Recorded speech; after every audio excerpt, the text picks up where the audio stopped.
Have returned to playoff prominence. They were 11-5 a year ago, and only 3 years before that they were a 1-15 team. They have really turned it around. The Washington Redskins, you know about them. You know them well. They beat, of course, Buffalo in the Super Bowl 26-37-24. They're stronger, if anything, Al Michaels. They're solid in management. They have great coaching, but after they lost that final preseason game to Minnesota 30-0, you get the feeling there are a lot of concern because they played the regulars right into the fourth quarter. And Frank, they also play in very clearly the toughest division in the National Football League, the NFC East. So you can make a case, even though it's a long season, for the four most important games on the Redskins' schedule this year, the two against Philadelphia and the two against Dallas, including, of course, the one tonight. Another reason is significant tonight for Washington.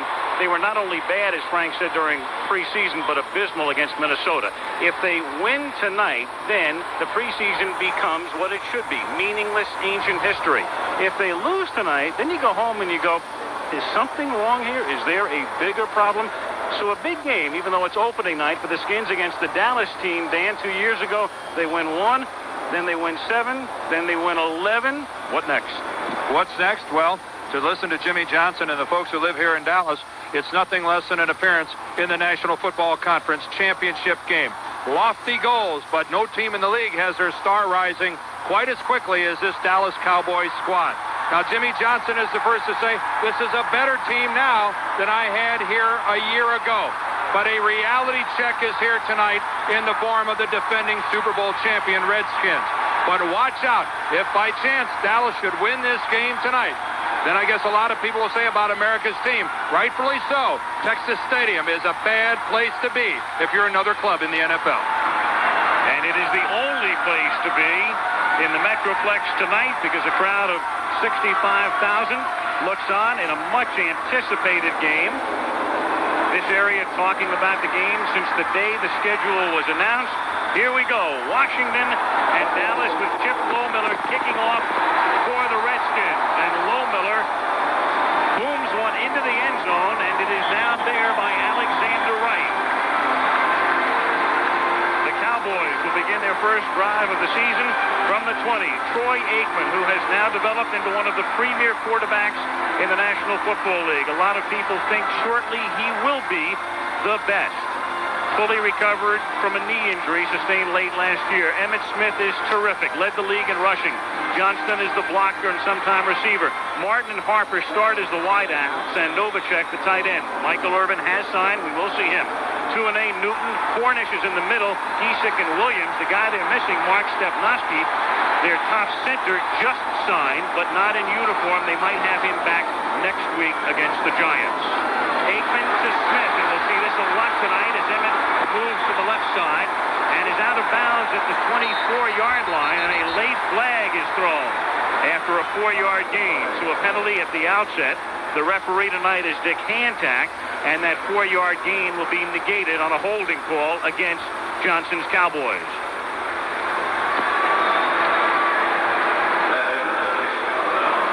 So Hantak getting the call from the head linesman who threw the flag, Terry Gerke. Holding. Offense. Number 83. 10-yard penalty. Repeat the down. First down. That's Kelvin Martin, who had a great camp and thus got the start tonight. Mann, Wilson, Johnson, and Stokes up front. A three-man linebacking core of Marshall, Gouveia for the retired Millen and Andre Collins. And three of those guys were Plan B guys, Mayu, Copeland, and Edwards. Green, of course, is the perennial All-Pro. The crowd responds because here's Michael Irvin. Not in on the first play, but in on the second. It is 1st and 19 from the 11. And Aikman on first down, throwing incomplete, intended for Alvin Harper, the tall second-year wide receiver out of Tennessee, covered by Mayu. It'll be 2nd down and 19. Good coverage by Washington. Gouveia, a very active middle linebacker, was back into the coverage and forced Aikman to throw over his coverage, and he underthrew Irvin. Irvin has only practiced a couple of days. It'll be interesting to see how he holds up. And again, it was 94 degrees just prior to kickoff outside and warmer now in the field. And this stadium is very still. There is no air movement. Through the middle, Smith. He gets to the 14. It will be 3rd down and 16. Bobby Wilson makes the tackle. Wilson and Tim Johnson starting as the tackles. Eric Williams, who would be a starter for the Redskins, is hurt. He's on injured reserve, and they'll get him back in early October. I don't think it's going to be any secret that Emmitt Smith, their number 22, is the man the Redskins feel has beaten them when they have lost to the Cowboys. So with Irvin and Novacek, the two leading receivers for Dallas, being late arriving, if you're Washington, you think that the Dallas passing game is a little off in their timing. If that's the case, you do everything you can do to take Emmitt Smith out of the ball game, reduce his effectiveness, force Dallas to win by throwing. 3rd and 16 with Smith out, and Johnston staying in to block, and good protection for Aikman, but the secondary does a great job, and Aikman is forced out of bounds up at the 24-yard line, and Dallas will have to kick. Monty Coleman with the tackle. Aikman wanted to deliver the ball, and he had nowhere to put it, or he would have tried to get rid of the football because he knew he was not going to be able to pick up the yardage running the football. Monty Coleman drops back into the coverage. A good pass defender for Washington. He has his eye on Aikman right here, and he has great speed. Times it out. No way Aikman's going to get the first, and they bring out the punting unit. Al, you call it, though. That's a real confidence builder for the Dallas offensive line. That was tremendous pass defense. Mike Saxon quietly does the job year after year. One of the better kickers in the league, facing one of the better punt returners in the league, and Brian Mitchell. Mitchell backs up, fields at his 24-yard line, and comes out to the 34, and a marker is down. Pelestri makes the tackle. And we'll get the call from Hancock again after a 52-yard kick and a 10-yard run back. Penalty is against the Redskins.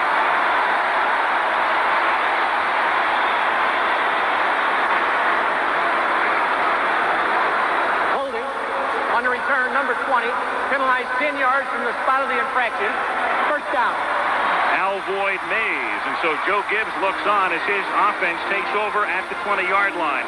Mark Rippon came into his own last year. Tremendous talent. They waited, and then he put it all together and was the Super Bowl MVP. Viner, the terrific running back. Sanders, Clark, Monk, the posse is back with Warren, the tight end. Lachey, as good as they get at left tackle. McKenzie, Bostic, Schlereth went to the Pro Bowl, and the venerable Joe Jacoby, the offensive front. Rippon with the crowd cascading boos, and he pays the price as he gets sacked by Vincent Smith at the 8-yard line. The Cowboys did not have one linebacker sack all of last season, and they start this season with a linebacker sack. I think you saw Mark Rippon trying to change the play, change the formation or something at the line of scrimmage. He was doing it with a signal because he could not get the message out vocally because of the crowd noise. Well, the Redskins are going with a no-huddle offense. This is no surprise. They've been working on it and getting it ready for Dallas. Mark Rippon is calling the plays at the line of scrimmage. They did not go back to the huddle, and he's getting precious little cooperation, as you can hear, from the Dallas crowd. 2nd and 21, Charles Haley, the newest Cowboy, number 94, and that's Viner, tackled behind the line of scrimmage by Jimmy Jones. So a most auspicious beginning for a defensive unit that is suspect. Colbert, Jones, Noonan, and Jeffcoat. They are missing Russell Maryland and Tony Casillas, the 2 tackles. Smith, who had the sack. Robert Jones is a rookie. He starts in the middle. Norton on the outside. Then Holt and Brown at the corners. Washington and Horton are the safeties.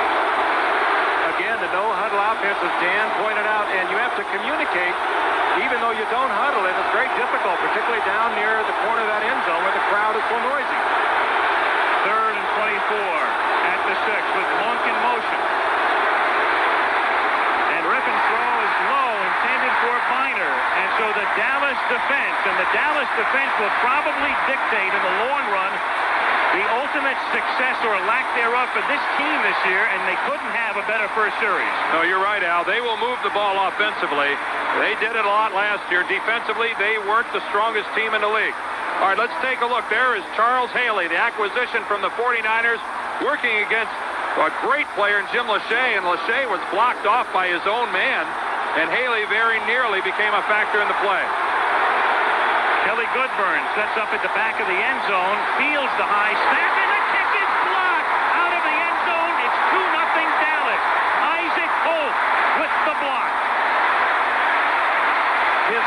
career block punt. Isaac Holt somehow gets it done. He's not orthodox, to say the least. But he has great quickness. And the cornerback, who is under tremendous pressure here in Dallas because of the #1 draft pick, Kevin Smith, the cornerback, makes the play. Watch number 30.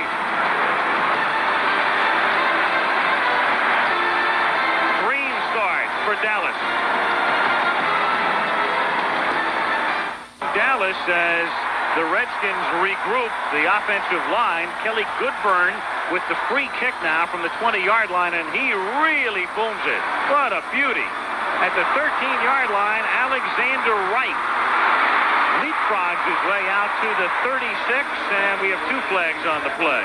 All right, let's take a look at the block punt. Understand, look on the left here. 2, 3, 4, 5. That's the overload side because there are only 4 guys on the right. So Goodburn, the kicker, is taught to kick it towards the right. But watch the poor blocking over here that allows Holt to come upfield. On return, number 34, 10-yard penalty.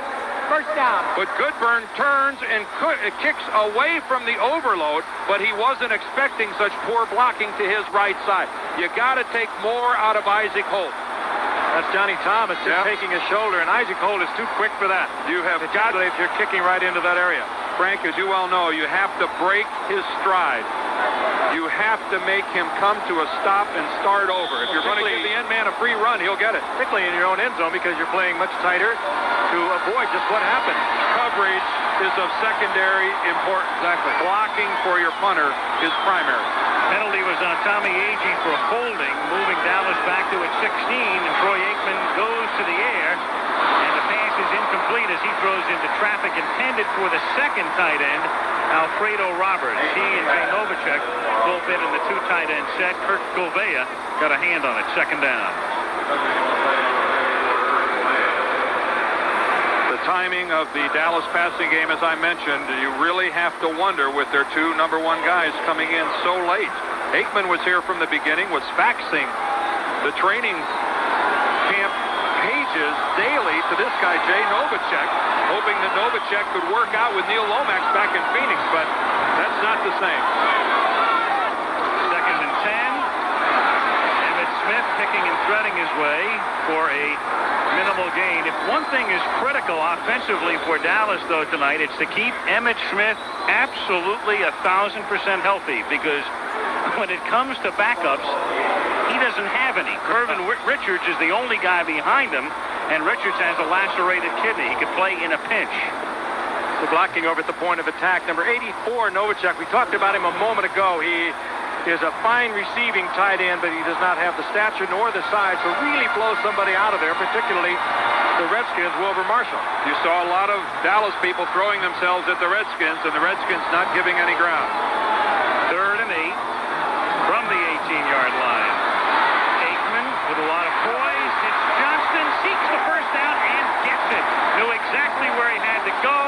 Lunged forward, stopped by Mays. First down, Dallas, for the unheralded Darrell Johnston, who doesn't carry much but blocks well, and he'll catch the ball out of the backfield. He reminds me of a Brad Muster type fullback. I mean, he's 236 pounds, but with the soft hands, and he's a valuable asset to a quarterback. And a good nose for the flag and where the first down was, man. If the team needed a first down, that was a key pickup for Aikman and the Cowboys. Not much on first and second, converting on 3rd and long. 5 minutes into the game, 2-0 Cowboys. Emmitt Smith is a nice block from Johnston, and then picks his way up to the 34-yard line, turning next to nothing into about a 6-yard pickup, stop by Brad Edwards. That was a great block by Darrell Johnston. He really plowed into Fred Stokes.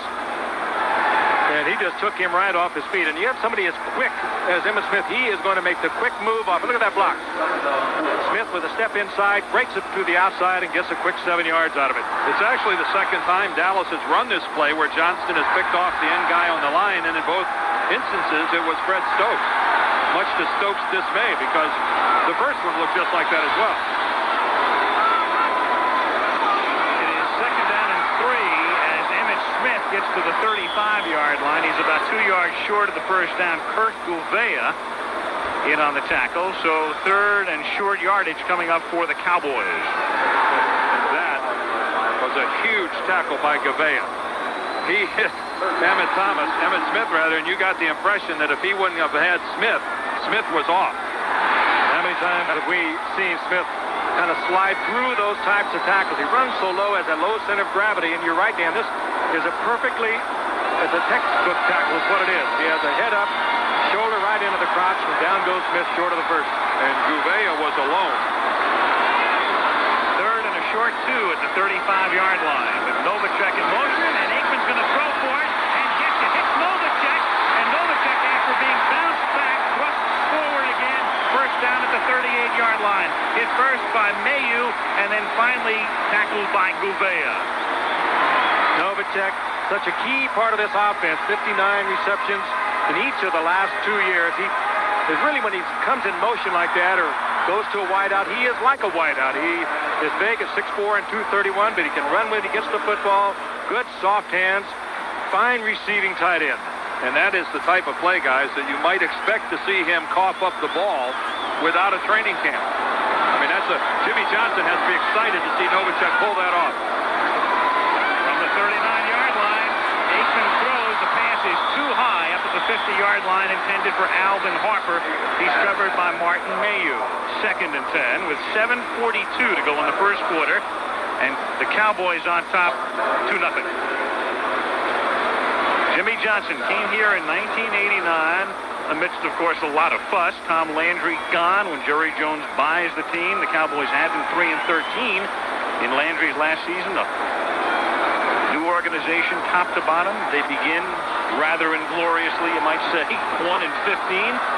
And right now they're talking about a Super Bowl. The one game they won was Washington. Yeah, amazingly. At RFK. Second and 10. Again, good protection. The pass is caught by Irvin up at the 43-yard line of the Redskins. A few moments ago, you saw Mayu play very tight against Alvin Harper. This was Michael Irvin. He of the 9 receptions and 131 yards in last November's win over the Redskins in RFK Stadium. You just respect this kind of talent. Not great speed, but enough to make you back off, as Mayu did. He turned right inside the linebacker, found the opening. Aikman was right in there. You saw Michael Irvin actually lose his balance, almost stumble to the turf, and yet regain his concentration in the blink of an eye and catch the ball. On first down, here's Smith. He gets 4. So this drive, which began at the 16-yard line after a penalty on a run back, has advanced to the Washington 39 with 6:45 to go in the opening quarter. Collins made the last tackle. Talked about how effective Irvin was against Washington last year.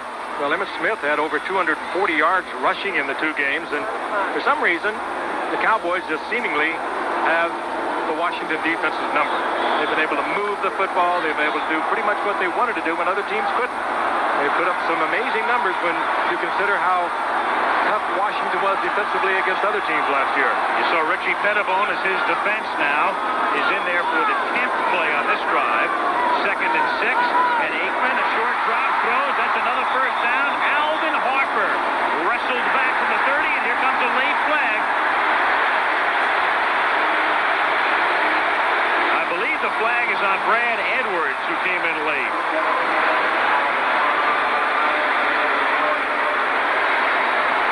Edwards came in and put his right shoulder. Personal foul. Unnecessary roughness on the defense. Number 27. We were told early in the year that one of the things the NFL was going to watch was protecting a receiver. Watch the right of your screen. There comes Edwards in as Harper was held up and really just in a very vulnerable position, and you can't argue with that call whatsoever. Every training camp was visited by the NFL officials and told one of the things we're going to really hone in on are defensive backs taking unnecessary shots at exposed receivers. Double tight end set with Roberts now in motion.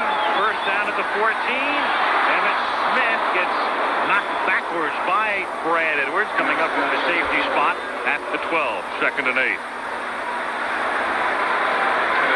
And here we have have the Cowboys on the verge of moving inside the Redskins 10-yard line. And remember, their first two offensive plays gained 1 yard. And then they picked up the first down on that release pass to Darrell Johnston. And look how this drive has continued. A drive on which they have now marched 73 yards in 6.5 minutes. 5 minutes to go, opening quarter, 2-0 Dallas. 2nd and 7 at the 11. Emmitt Smith. He takes it to the 5-yard line. He's a little short of the first down. Charles Mann with the tackle. It'll be 3rd and 1. Dallas, as they did last November, able to move the ball on the ground. Remember, the cast not in there defensively for Washington is Eric Williams, so tough against the run. There is Smith again. He just dances, looks for the spot, and just explodes with great acceleration. Well, awesome blocking up front by Giesick, Cornish, and Newton. They just blew Tim Johnson and Bobby Wilson off the line. Great blocking by the Cowboy offensive line. Smith, through his short career, enjoying banner days against Washington. 3rd and 1 from the 5. Emmitt Smith again, picking his way through for a first down and a touchdown.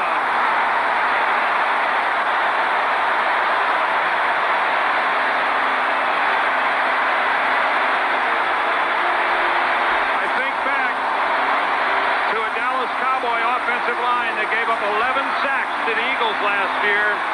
And so far in this game, they are dominating. I mean, dominating the line of scrimmage. And you do not. Green Redskins had a shot at him. You don't catch him, you have got to hit him. And he is a difficult target indeed. And we better factor Jay Novacek into that blocking on that play as well. He was at the point of attack, and boy, that was just crisp. Lynn Elliott, a rookie who's won the place-kicking job, boots it through, and they could not have conceivably scripted a better open to the season as the Cowboys take a 9-0 lead.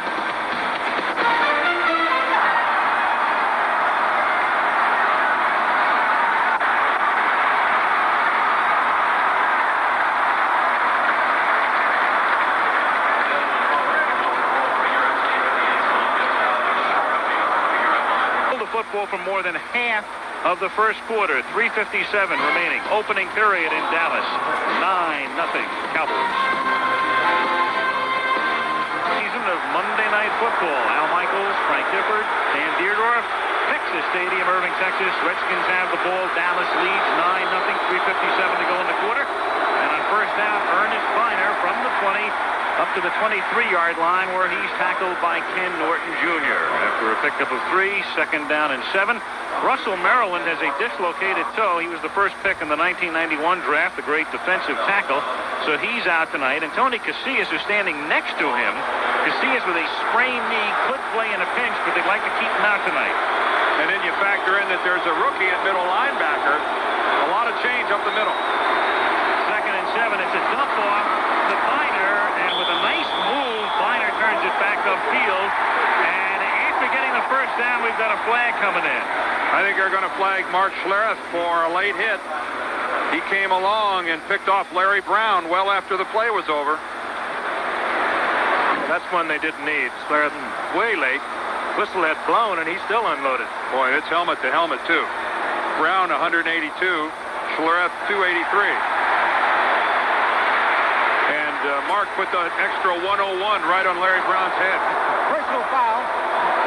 Unnecessary roughness, number 69. Repeat the down, 2nd down. Oh, that really hurts. That takes away a first down out over the 30-yard line. There's Larry Brown, number 24. Watch this. Moments later. Hello. Hello. I weigh 100 more than you. But more than that, if the Redskins had any idea of going back to their no-huddle offense, it's very difficult down this close to the goal line, close to the crowd, because the crowd will really get into it. You saw it earlier. And so far in this series, they have decided not to go with the no-huddle offense. Instead of a first down, it is 2nd down at 15 from the 15.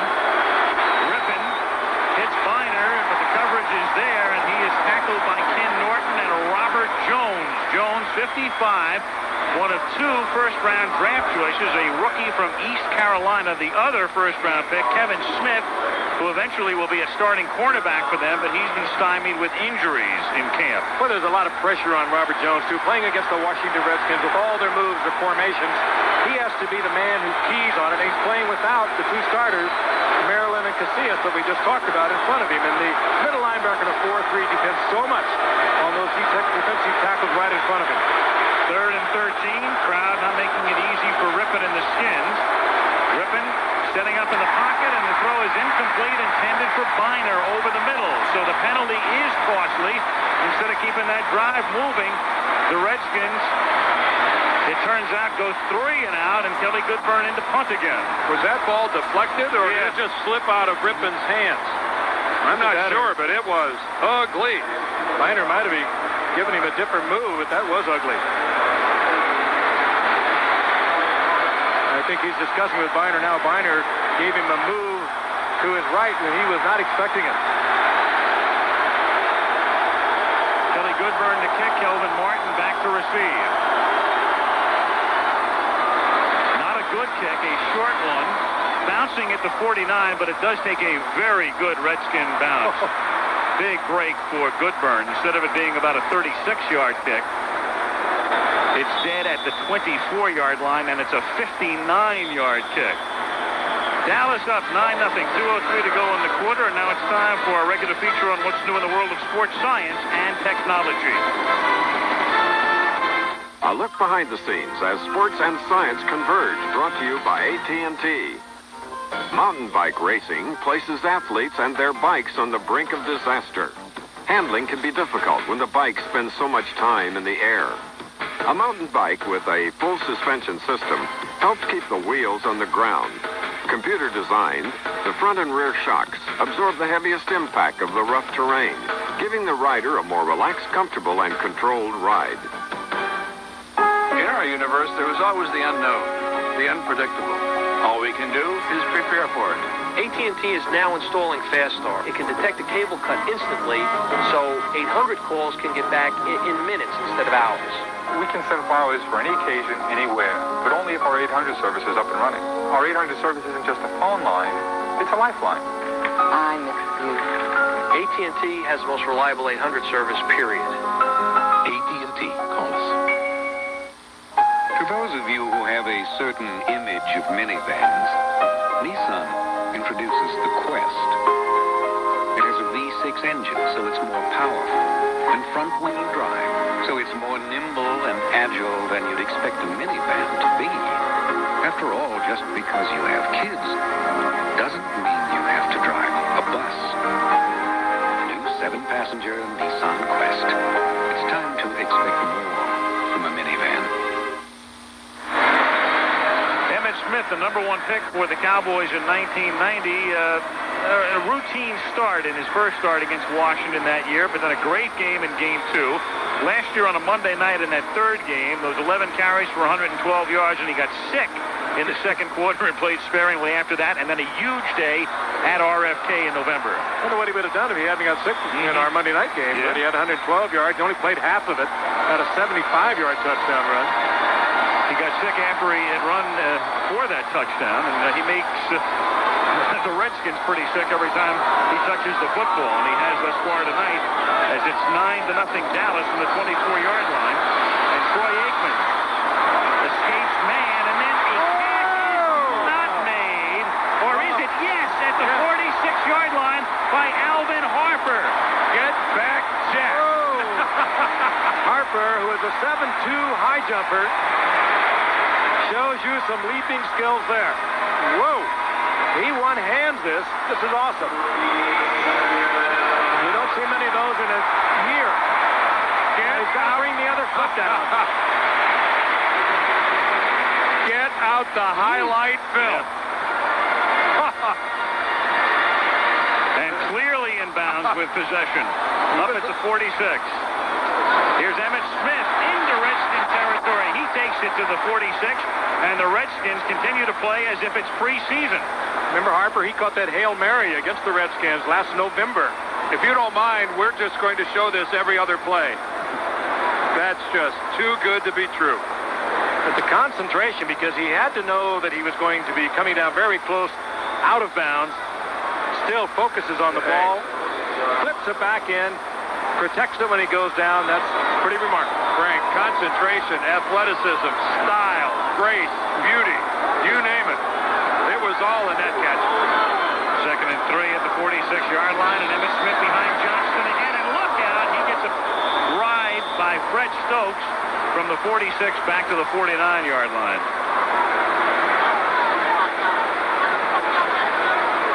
It'll be 3rd down and 3 at the 46-yard line. 35 seconds remaining in the opening quarter. Next week, we will be in Cleveland. Browns licking their wounds after the thrashing yesterday by Indianapolis against the Dolphins. And because of the aftermath of Hurricane Andrew, the Dolphins had their game postponed. What would have been their opener against New England, so they open next Monday at Cleveland. 3rd down and 3, and a quarter dominated by Dallas. And Aikman, well, he saw the play clock go down to 1, and so he has to waste a timeout. And that's a smart call by Troy because he didn't want to put himself into a 3rd and long situation. It's early in the season, and sometimes there's a time lapse in getting that play onto the field, transmitting it through the quarterback to the rest of the offensive huddle. Here's a good look at the 4th-year man out of UCLA, the first-round pick in '89, the franchise player, hopefully to be.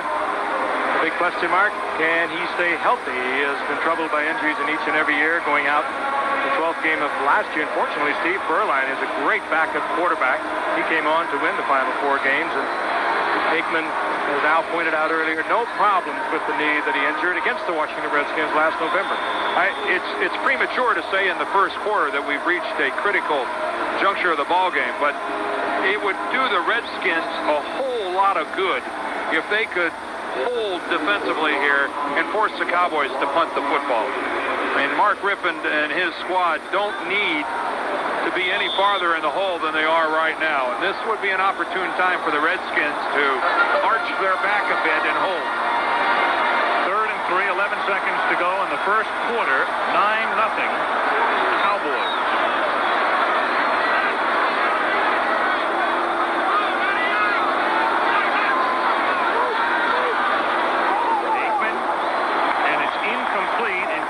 For Martin, and he was covered by A.J.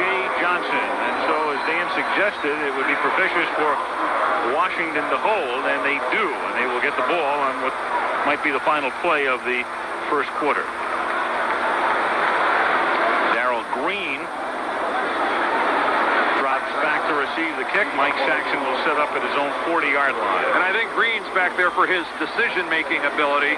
In all probability, this is a kick that will not be returned, and so Darrell Green's the guy who went back there making the call whether or not to field it. Fair catch it, say, anywhere around the 10-yard line.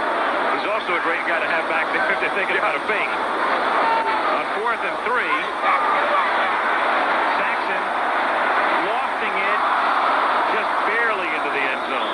Bouncing about 2 yards in, and the first quarter has expired. A memorable one for the Dallas Cowboys. They did just about everything right. They lead it by a score of 9-0 and will return to Irving, Texas for Monday Night Football after this message and a word from our ABC station. The new Nissan 240SX convertible comes equipped with an automatic, double-insulated, incredibly durable cloth top that will probably never see the light of day.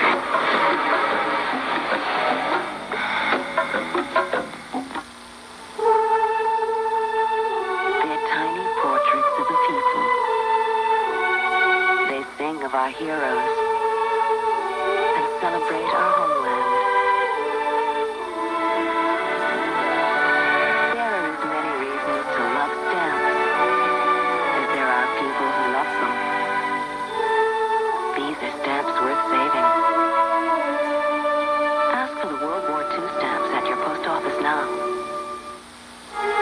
The sports car of sports cars is now the convertible of convertibles. Presenting the 300ZX convertible from Nissan. This is ABC. Mitsubishi believes that a luxury car should offer something beyond the usual luxuries. It may be extraordinary power and control, a consummate blend of comfort and performance, or a state-of-the-art four-wheel drive system. The 3000 GT, the Diamante, the Montero. Lease the luxury car of your choice. Only $399 a month for 36 months. Mitsubishi. The word is getting around. Good evening. We'll have the forecast for the week ahead after the game.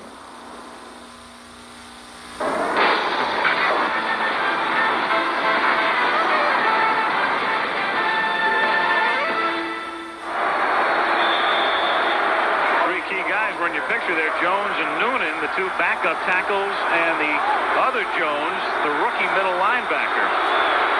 They've done the job thus far. First down to Washington from the 20-yard line as we start the second quarter. Ricky Irvin is the new running back. Play clock is down to 4. Rippon with a short drop, a wobbly pass, and Clark makes the catch, and Larry Brown says hello. Well, you really can't fault the decision on the part of Rippon. He saw the single coverage of Larry Brown on Gary Clark, read it correctly, made the change, and it was a superb play by Larry Brown. That is not a mistake. Minus yardage for the Washington Redskins. Unthinkable. Second and 6 up at the 24-yard line. Here's Irvin with a big hole, and Ricky maintains his balance long enough to pick up a first down up to the 31-yard line. Vincent Smith cuts him down, and Ricky Irvin is a guy who really came on in the second half last season for Washington, and he will complement Biner beautifully in what figures to be a very tough Redskin running attack. And he will be the one they will be using a lot in short yardage, where they used to use Gerald Riggs.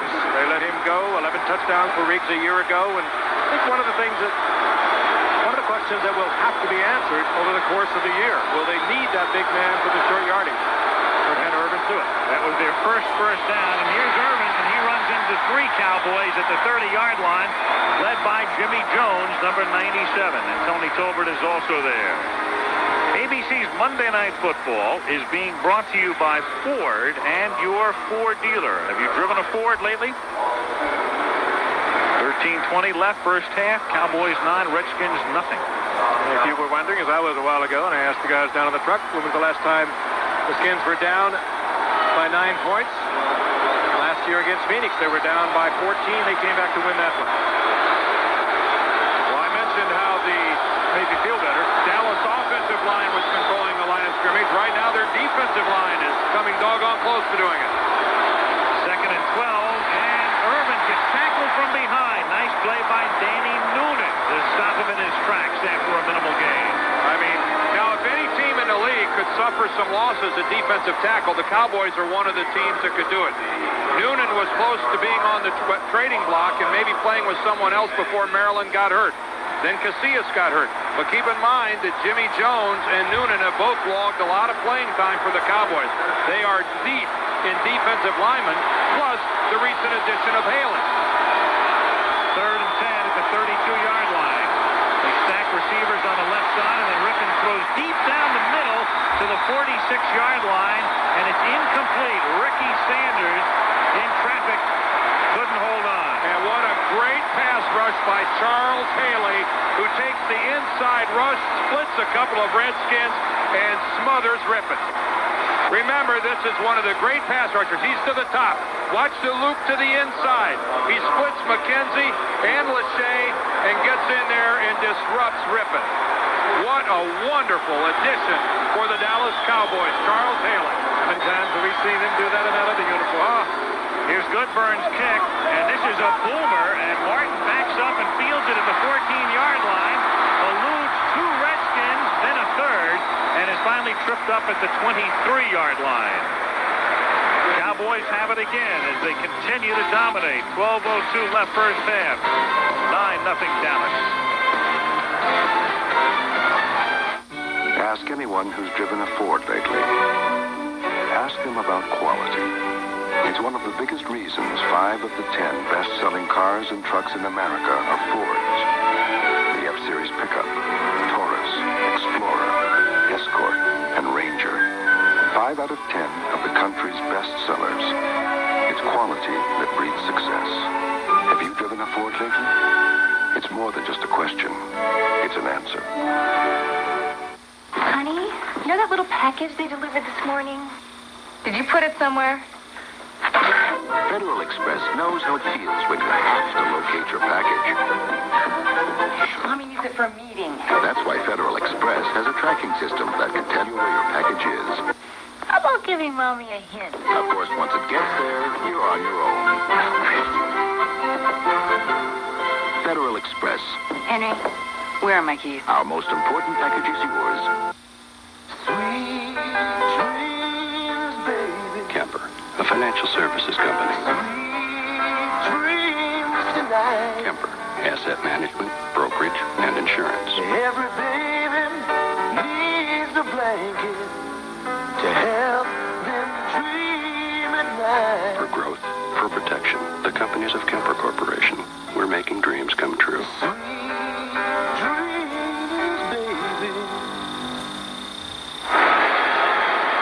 Program note on Saturday, Michael Jordan, the golfer of renown, along with the sports stars and Hollywood stars in the RMCC Celebrity Golf Championship. At the times that were reflected there. In college football, regional action, you'll see Texas against Syracuse or Tennessee against Georgia. Or Oregon, Stanford out west. Missouri takes on Illinois. And some of you in the Midwest will see Dan and Bo Schembechler calling the game from Columbus between Bowling Green and Ohio State this Saturday. Here on first down, Emmitt Smith reversing field up past the 35. Finally tackled at the 43-yard line, dragged down by Andre Collins. And if you follow the Redskins, you will say, thank you, Andre Collins. That's just individual run on the part of Emmitt Smith. Nothing doing on the left side. The Redskins, good pursuit. Smith reads it, nowhere to go here. Breaks it off. Knows he can't get to the outside. Played very well there by Wilbur Marshall. Breaks it back to the inside and sort of skips, slides, low center of gravity, and Collins makes a major save. And look at the Cowboys get back up and block for Smith. Right now, Dallas is out hustling Washington on both sides of the ball. First and 10 from the 43. Irvin, did he have it? No, he didn't at the 49-yard line. Came in and out. Never had possession. Covered by Martin Mayhew. Second down. That's a great play by the part of Mayhew. I think he just pulled it out of there. Irvin thought he had it. Then realized he didn't want it, considering Washington would have got it. But Mayhew, good tight coverage. Wraps those arms around. Pulls him down. Out comes the ball. Got to have both feet on the ground with possession, and you can see the ball comes out before Irvin gets his second foot on the ground. Boy, that's superb play by the corner. And good officiating, ruling that an incomplete pass. Second and 10 at the 43. Aikman under some pressure. Throws to Johnston. He slips a tackle, and Darrell Johnston takes off for a first down to the 40-yard line. How did Johnston catch that ball? That thing was thrown behind him and looked like it had Velcro on it and stuck to his hip. Danny Copeland made the play for the interception. And that gave Johnson the open field. Almost looked like Copeland might have bumped the ball. Look at this here. Copeland going for the interception. Somehow or other, Johnson pulls it in and rumbles for a first inside the 40. And he got a good block downfield by Jay Novacek. I mean, the Cowboys are flying all over the field, throwing themselves at these Redskins. 18-yard gain, ball at the 39, and Aikman again comes up too late, looks at the play clock, it goes down to 1, and Dallas has to use a second timeout. That's about the only thing they've done wrong tonight. Otherwise, it's been all Big D. 9-2. Jimmy says, my fault.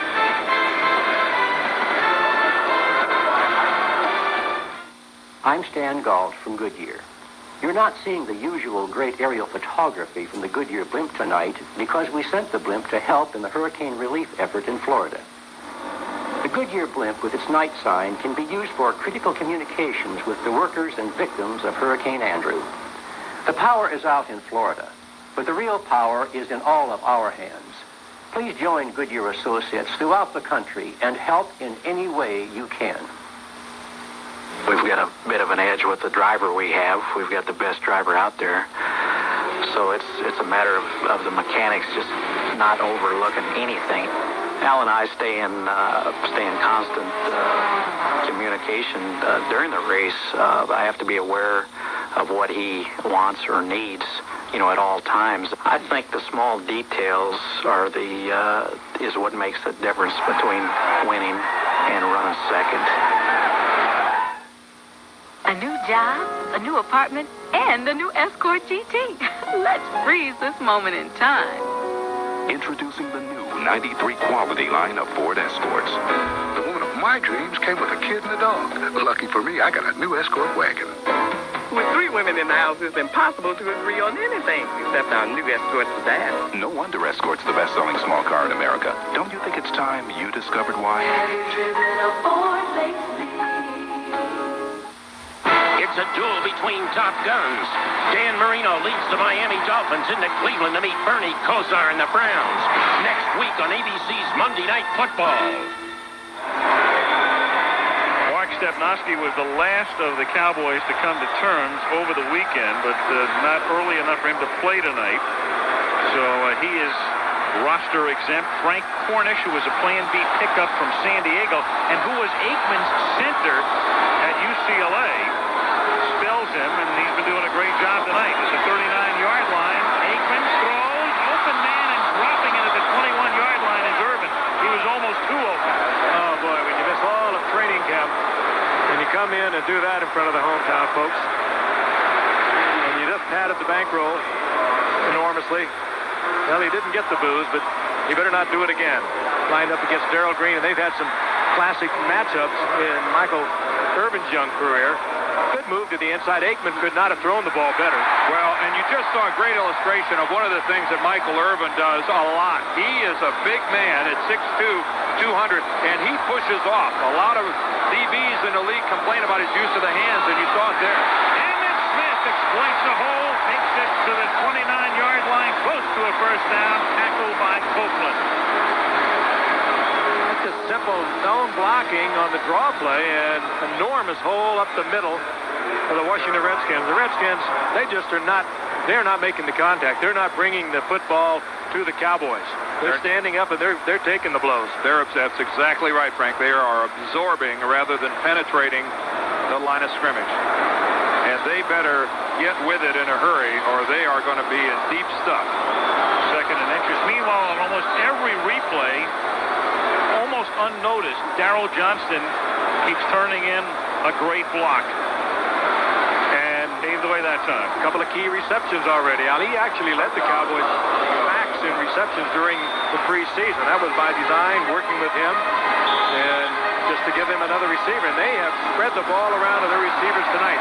Harper, Irvin, Smith, Johnson. It is third down and inches, just inside the 30-yard line. Let's see who wins the battle up front. Dallas, big, Johnston, 14 yards, first down at the 16. Stopped by Edwards. Everybody in Dallas thought that Joe Gibbs was moaning and groaning to excess because of his complaining about the play of his team during the preseason, and especially, as Al mentioned in the open, with that 30-0 drubbing by Minnesota. Maybe Joe was right. This is an uninspired Redskin team to this point in time. Again, I talked about the Dallas offensive line, and they're dominating the line of scrimmage. That is just plain putting them flat on their back. That's the longest run of Darrell Johnston's career. Pettibon looking on with a bit of anguish. And Aikman lost one for the end zone, and Harper almost makes another fabulous catch, but not quite. And Harper's limping. Harper looked like he twisted a leg when he came down. He's in pain, and he's going to head to the sideline. He had 7 inches that time on the 5'8" Mayu. Yeah, we touched on the fact that at Tennessee, he was an NCAA high jump champion over 7'2". Did that in high school, as a matter of fact. That time he just mistimed it a little bit.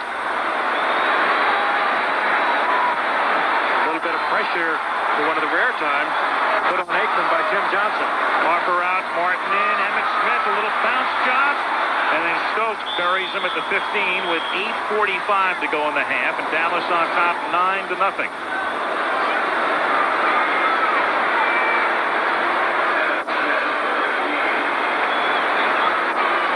Change of direction has always been Emmitt Smith's strong point. And right there, what really helped the Redskins more than anything else was that it looked like he stepped on his own feet. And that little stutter really cost Emmitt Smith and allowed the Redskins and Fred Stokes to get in on the play. Another critical third down, though, here for Washington.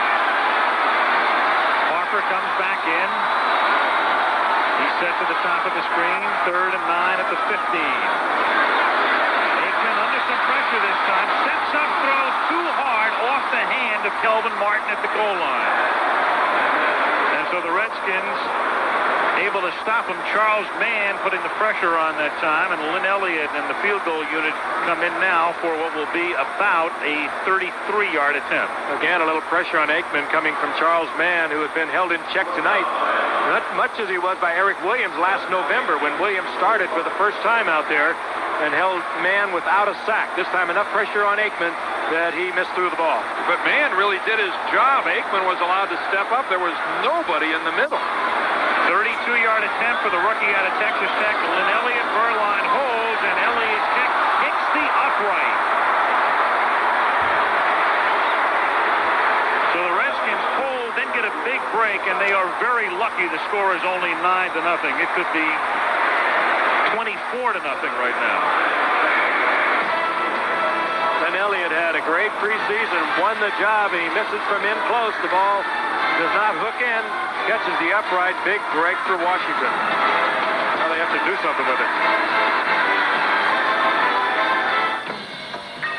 A real sports scoop is more than fancy technology. It's the perfect balance between the needs of a driver and the needs of a curve. With a pure, focused performance that makes even the same old road seem new. Because it's not the road you take, it's how you take the road. The all-new 24-valve Ford Probe GT. Have you driven a Ford lately?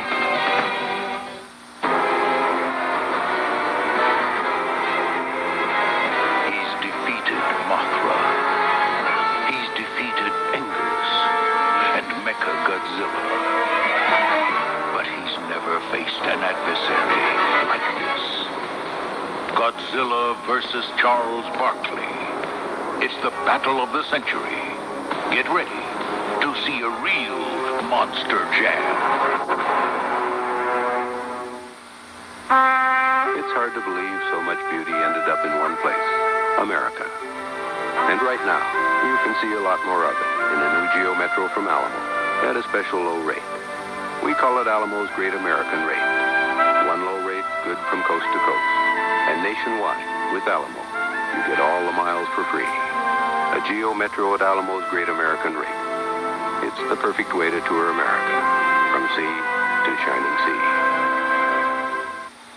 Coming next Monday, a father, a son, a second chance. What do you say we take a different road together for a while? Robert Urich in a sneak preview of Crossroads next Monday. Aikman going over things with Verline, just led him on the drive that consumed 62 yards, but they come up empty, and here are the Skins now on first down, and Rippin going deep, and he hits Art Monk, and Monk makes the 802nd catch of his illustrious career, and it's good for a 27-yard gain. He is bounced out of bounds by James Washington. Well, sooner or later, number 81 is going to get a football. And that time, good pass protection for Mark Rippin.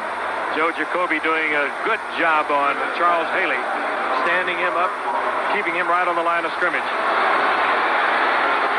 Here's the big man. 18 more catches now, and Monk will be the all-time leader in receptions. He'll surpass Steve Largent.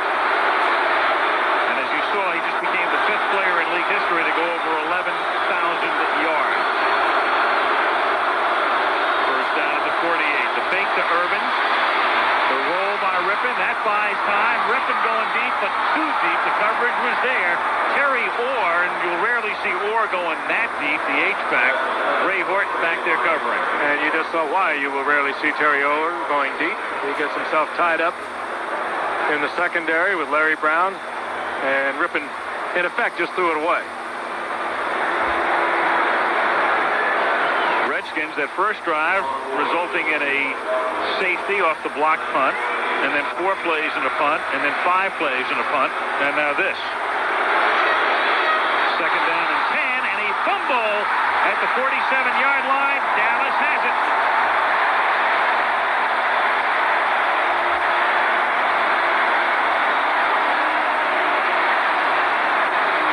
The fumble was between the center quarterback exchange. A veteran center in Jeff Bostic, a veteran quarterback in Mark Rippon, who's only been in camp for a week.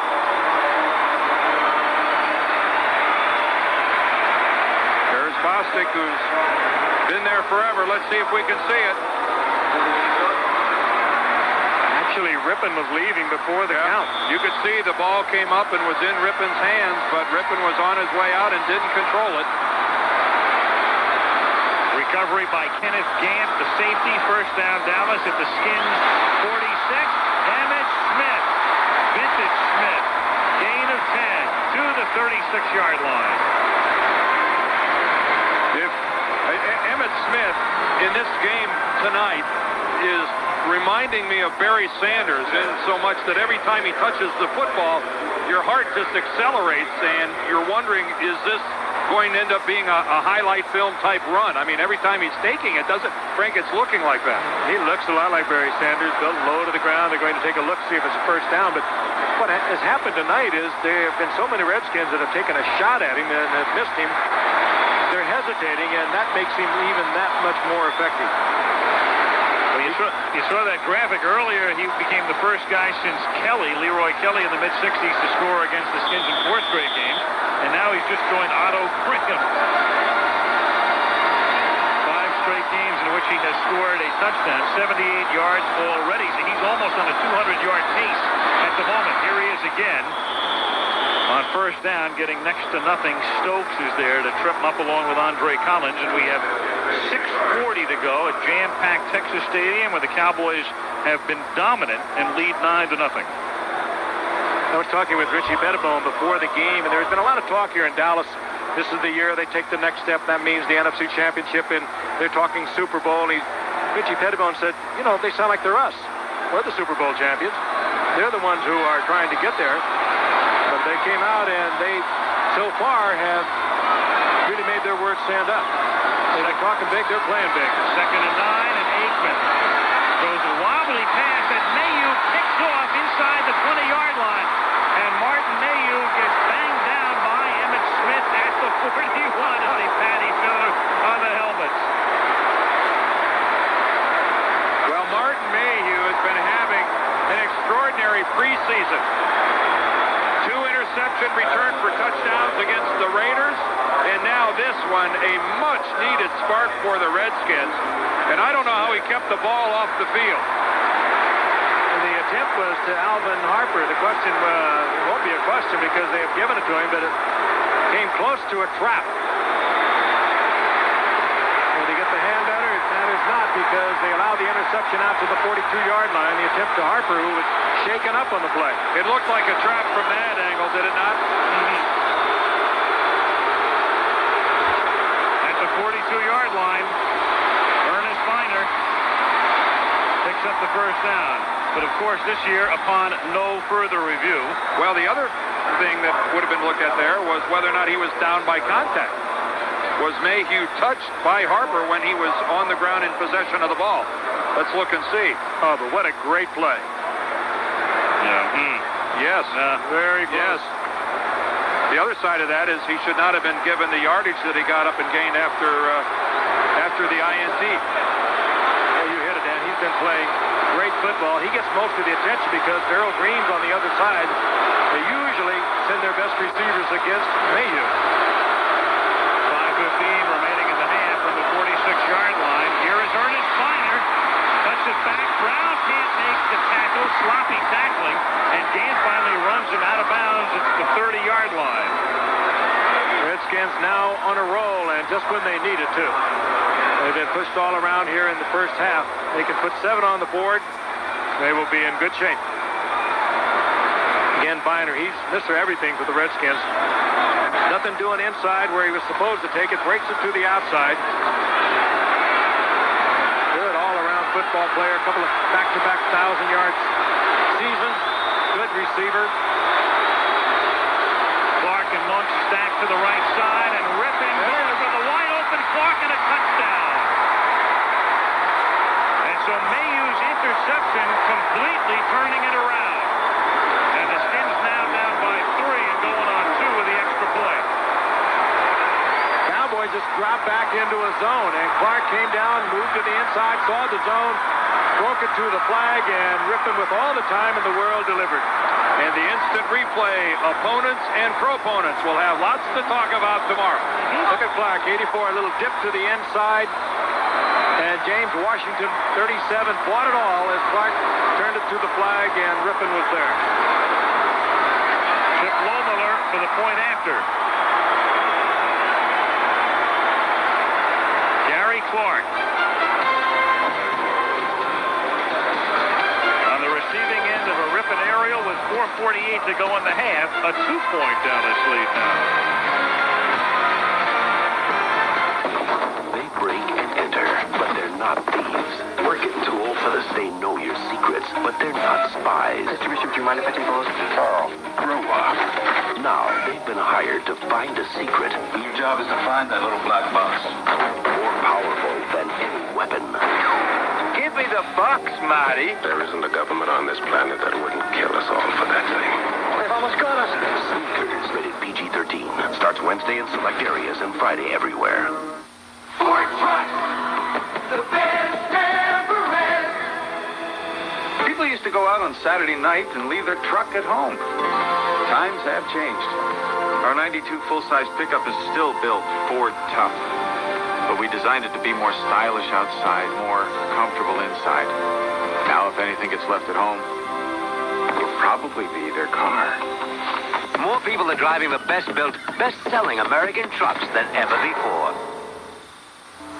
There's a tropical island that's not on any map, though it's easy to find. It's warmed by the sun and caressed by the winds, with its own hidden treasures, local delicacies, and exotic festivals. But this island moves. It's a Carnival cruise ship. So if you go, get there on time and get out your Visa card, because the world's most popular cruise line doesn't stay in one place for long, and it doesn't take American Express. Visa, it's everywhere you want to be. Texas tackles Syracuse. Tennessee takes on Georgia, plus other regional actions Saturday on ABC's College Football. Nothing quite like it, architecturally speaking. The hole in the roof in Texas Stadium in Irvin, Texas, just outside Dallas. Lohmiller kicks off. I'll say. He almost put it out the hole. Well, without replay this year, and we're not going to belabor it because you're going to hear it 1,000 times this year, but when something like the Mayhew interception happens, you have to take a look at it because it's something that clearly gets overturned, at least in terms of down by contact. Well, watch the football. First of all, Mayhew does not have the ball. There it is on the ground. That is an incomplete pass by Troy Aikman. So it's the double whammy. Not only should Washington have not have had possession, they also should not have had the resulting yardage. So if you're keeping score, I think we saw conclusive evidence that it would not have been an interception. And it had been an interception. He also would have been down by contact. A fortuitous break. A double bubble, but at least we didn't stop and look at it for 5 minutes. Here's Aikman, back to throw, stepping up now, and stepping out for a 19-yard gain up to the 39-yard line. Very important now for Dallas to come back. They came into this game, they were fired up, the adrenaline was flowing.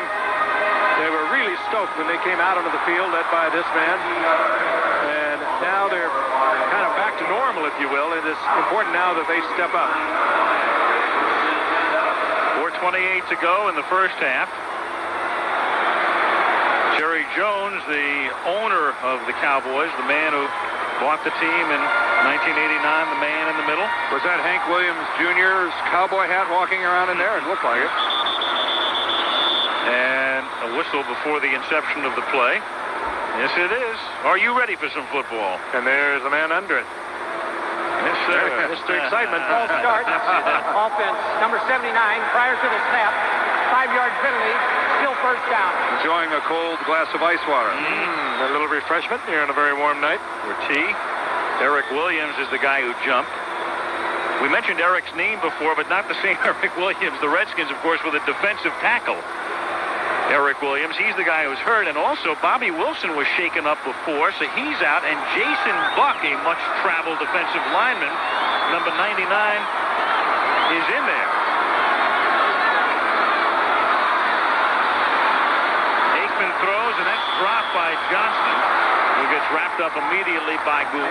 It'll be second down and 15. I think that Johnson thought that ball was coming. It was sort of a who, me? That looked more like calf roping at a rodeo. Throwing Johnston all the way around. There's Jim Hannafin, the great offensive line coach of the Redskins, congratulating his guys, I'm sure, on some good pass protection, but at the same time explaining the facts of life to these guys that they have been less than dominant.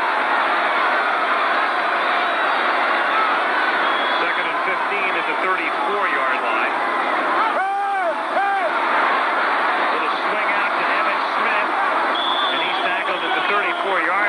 Darrell Green stayed right with him to ensure no gain. Third and long upcoming.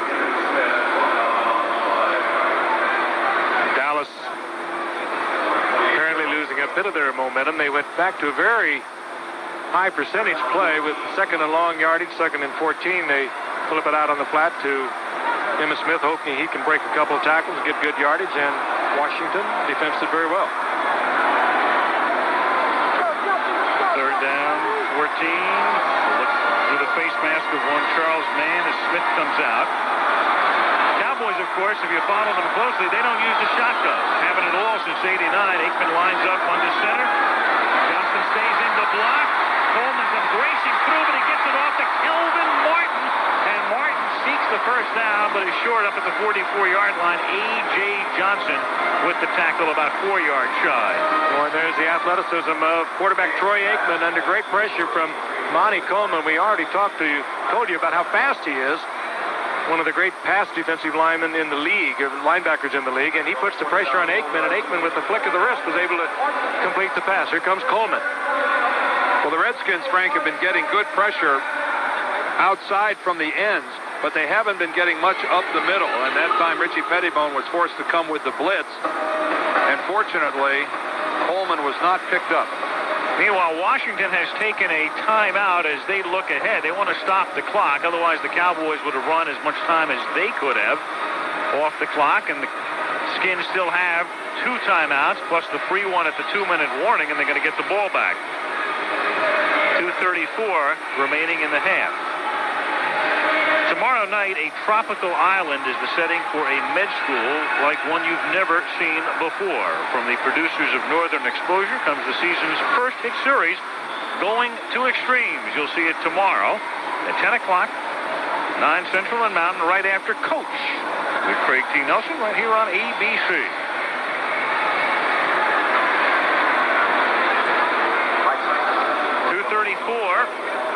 Left in the half.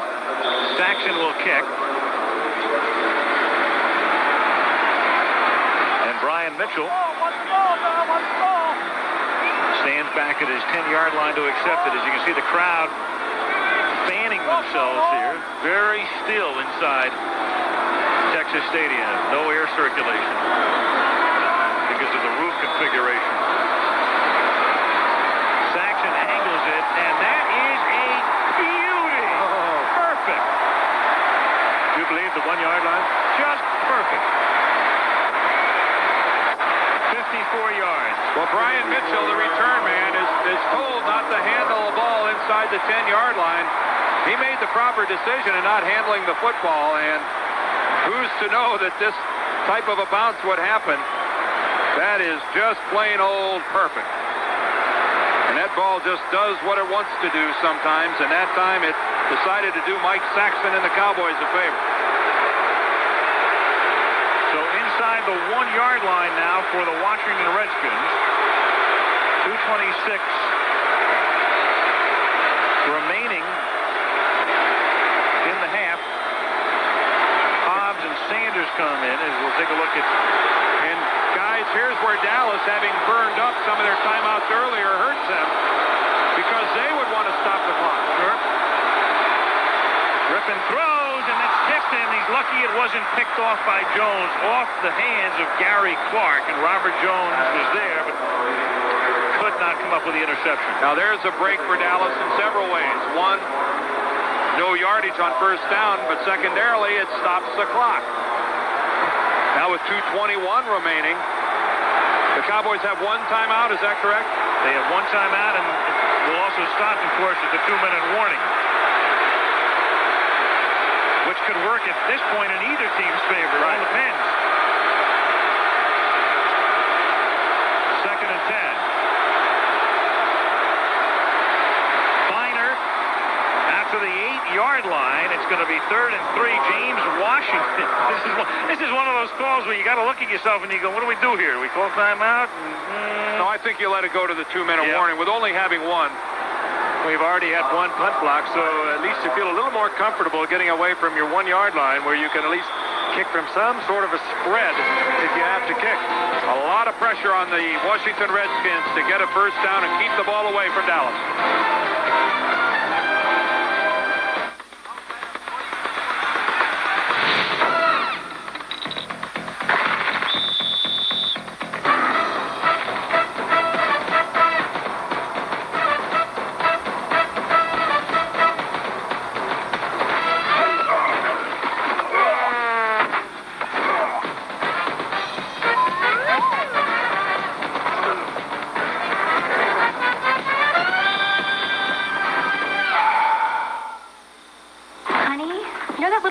They delivered this morning. Did you put it somewhere? Federal Express knows how it feels when you have to locate your package. Mommy needs it for a meeting. That's why Federal Express has a tracking system that can tell you where your package is. How about giving Mommy a hint? Of course, once it gets there, you're on your own. Federal Express. Henry, where are my keys? Our most important package is yours. There's more than new looks to the 93 Ford Escort. There's a whole new way to buy an Escort, because these 4 Escort LXs all share one low price, $10,499.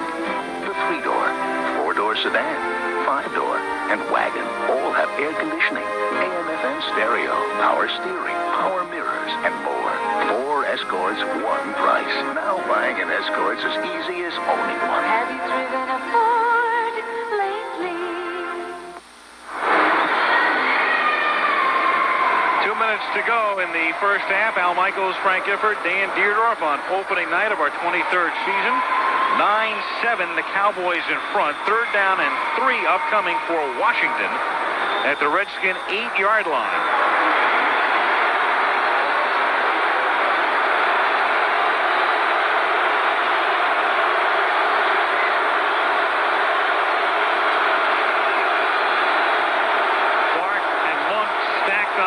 Side, and here's Biner, and they stop him, so the Skins are going to have to kick. Jimmy Jones makes the tackle, and the Dallas Cowboys at this point will spend their final timeout. So they stop the clock with 1:51, and when they get the ball back, they do not have a timeout, but they should get it back pretty close to midfield. So in reality, it was the Redskins taking up a timeout that really ultimately it's now backfired on them. And again, remember, Kelly Byrne has already had one blocked. And little things as a game goes along don't seem so big at the time, but remember when Dallas through some improper planning had to use 2 timeouts when they didn't need them at all. There was no strategical purpose for them using those timeouts, and now look how desperately they'd love to have them back. Probably the only thing the Cowboys did wrong in the first maybe 22, 23 minutes of the game was having to take those timeouts. And now almost certainly they will have the ball inside Redskin territory with any kind of a return. And the no timeouts takes away some of your options. Well, they owe getting the ball back to Mike Saxon, who pinned the Redskins at the 1. And now Goodburn's going to have to punt it out of the end zone.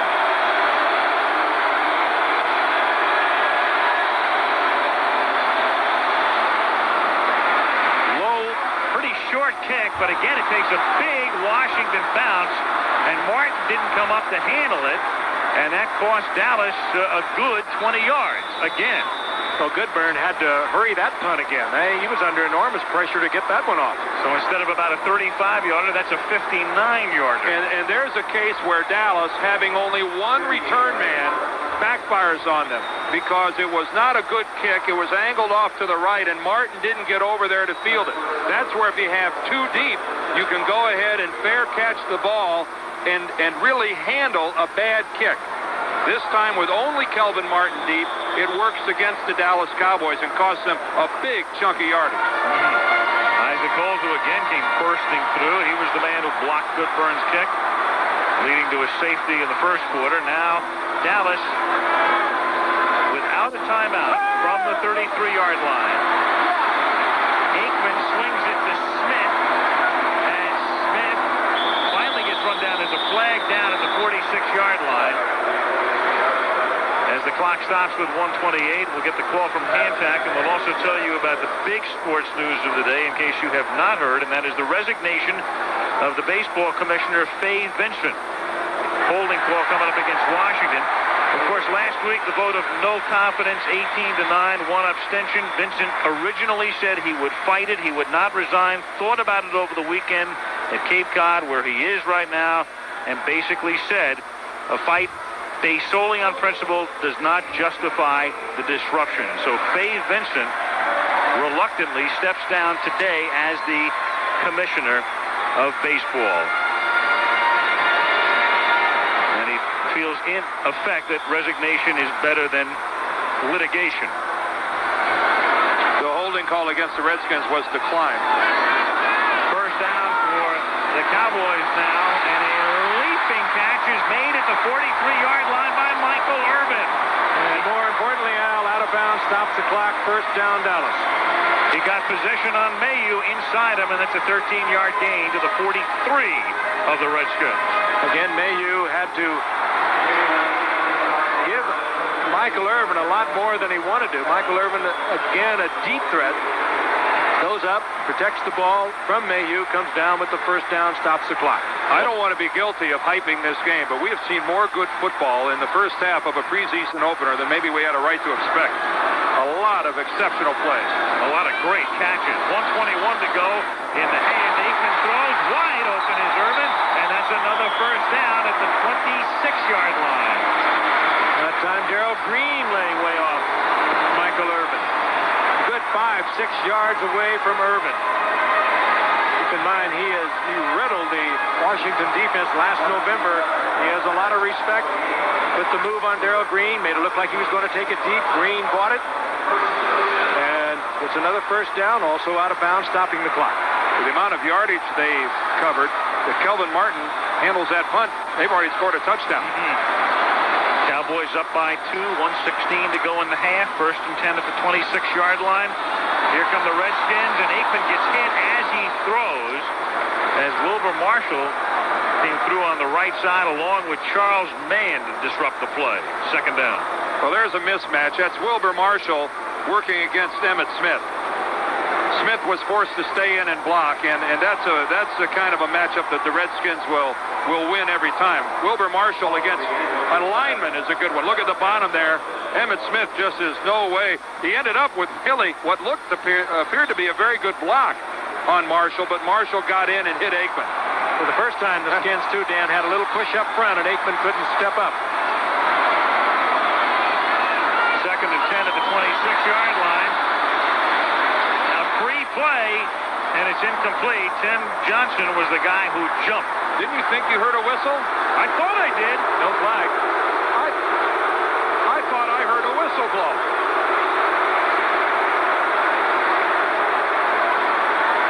Emmitt thought he heard a whistle blow. Getting old, just ringing in our ears.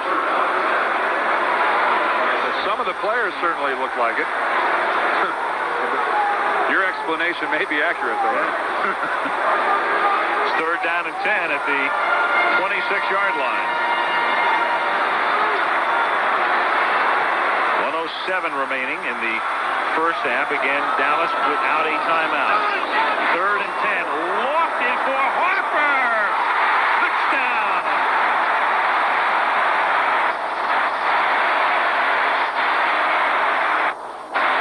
Darrell Green, the victim, and Harper may have got away with a little bit of pushing off. Looked like he took a page out of Michael Irvin's playbook. He was hand fighting Darrell Green inside the 10-yard line. And I agree with you, Frank. That's a lot of pushing and contact. Well, you match your best up. You leave him man for man and hope for the best, because Darrell Green over the years has been one of the great ones at man for man, and this time he was beaten by Harper. Well, I think we're going to see a classic push-off with the right hand of Alvin Harper. He appeared to give Green a pretty good shove. And then Elliott for the point after. Let's take a look at Alvin Harper working against Darrell Green. The contact to watch for is going to be inside the 10-yard line. Now Harper's just working to the outside. Green gives him the outside. Now there's the right arm of Harper, and there's a shove, gain separation. That, the way I look at it, I think that's offensive interference, but it's also well disguised, and it goes on all the time. I'm not sure that's enough that you take anything away from Alvin Harper and what he did. Make it look like you're struggling, and just that little bit of an arm, I can assure you, if you're trying to cover a man, is enough to slow you down. And look at Darrell Green. He's almost pushed over backwards. I think Darrell Green was confident he was going to draw a flag. The advantage of being a big receiver. Alvin Harper at 6'3", Darrell Green at 5'8". With Harper and Irvin, big men on the outside for the Dallas Cowboys, and it is a real advantage that they're not afraid to capitalize upon. Meanwhile, Emmitt Smith with a nice blitz pickup on that last play to enable Aikman to have the time to loft it perfectly. Dallas up by 9 with 1:02 left in the half. And the kick from Elliott comes into the hands of Brian Mitchell. After starting at the 9-yard line, brings it back to the 41-yard line, and he's tackled by the kicker, Elliott, the rookie. Remember how concerned we were about the Cowboys having no timeouts? Well, they got into the end zone with a minute left over. Now the Redskins have 2 timeouts remaining, and they can threaten. 6 plays in 35 seconds. Not bad. Not bad. And you don't need us to tell you that man and this team possess one of the great long ball games in the NFL. 53 seconds and 59 yards, hardly insurmountable. Well, the Skins still have those 2 timeouts left. At the 41-yard line. It's a strange game, isn't it? It is. Art Monk in motion. Art Monk on an end around, has some blocking. Monk is ridden out of bounds at the 49 by Isaac Holt. That's a gain of 8. And very cleverly, Art Monk saves one of the 2 remaining timeouts, steps out of bounds after the pickup of about 8. 47 seconds remaining now in the half. Hardly a surprise that Art Monk makes a smart play. Hardly. Only 13 years of them. Well, they're pretty close to field goal range when you've got a guy like Chip Lohmiller, who had a Hall of Fame night here in the Monday Nighter a year ago. That pass is incomplete. It is 3rd down and 2 intended for Irvin. Oh, good read, too, on the part of Mark Rippon. Bill Bates had his eye set on the interception. Rippon saw Bates coming in to make the move, and he just drilled it into the carpet.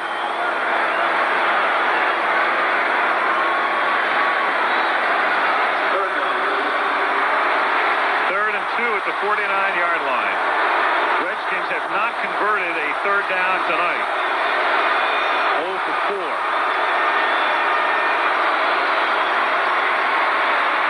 Three-man rush, and Rippon not even close. The coverage was there, intended for Ricky Sanders, and it's 4th down. has thrown several good-looking passes tonight. He has thrown several clunkers as well. That was the last two qualifying as such. There was good coverage downfield. The Redskins having a hard time figuring out the zone of the Dallas Cowboys. They had the one successful touchdown pass to Gary Clark. He was wide open, but other than that, the Cowboys defense has been very effective, and it's been primarily zone. Goodburn to punt, and nobody is backseat for Dallas.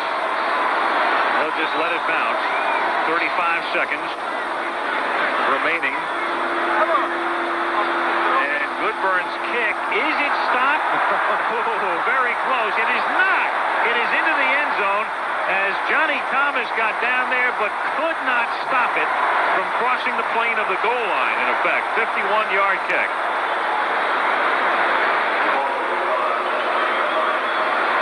Good-looking dance move nonetheless.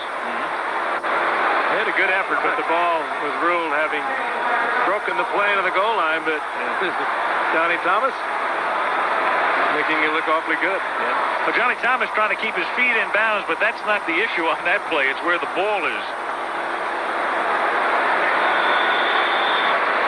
Halftime report. We're going to have a feature on Desmond Howard, the Heisman Trophy winner, joins the posse. And Dennis Green, the new coach of the Minnesota Vikings, who had a tremendous preseason and won in overtime yesterday against Green Bay, will visit with us live to talk about his NFL debut. Troy Aikman with a kneel down, and with 23 seconds, let's see, Dick Hancock's going to bring him back out because the Redskins are going to take a timeout. So the Redskins are playing this one according to the book. They've got the timeouts. They're going to use them. They can stop it once more. Well, they're going to make the Cowboys execute a center quarterback exchange.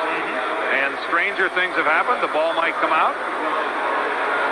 A long shot, but Joe Gibbs maybe serving notice on his football team that it's not as easy to just trot up to the locker room. Well, take a look at that. That's over the last 4 years. 23 of the 24 division champs over a 4-year period have won their season openers. The only exception was Detroit last year, blown out by Washington on opening day, 45-0, and then rebounding to win the Central Division. I'm sure everybody at home knew that anyway. Beyond question. They've got Ray Horton, the safety, lined up as the tailback here. That's pretty good insurance policy when your safety is playing tailback. And the final timeout, and the Redskins just took their last one. And Ray Horton gets a plays. Yeah. Another two-way player in the NFL. That's right. This guy can tell his grandkids, hey, you've heard it, Dorsett and Perkins and guys like that. I was a tailback too. Roy Green and that, here we go. Remember the Washington game? I went both ways.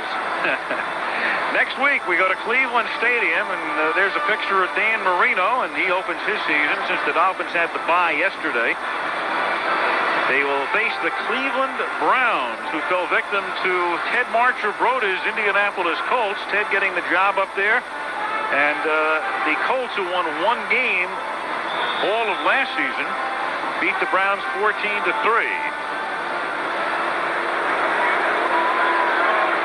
Meanwhile, Rippon and the Skins are going to go into the locker room down 16-7 after one more Aikman kneel down. And a first half very much dominated by the Dallas Cowboys. I'm sure they'll be reminded that they came from behind last year on a Monday night game here in Texas Stadium.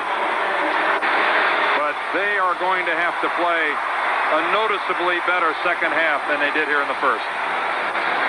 Halftime score, Dallas 16, Washington 7, and we'll return with halftime activities after this message from the National Football League and a word from our ABC stations.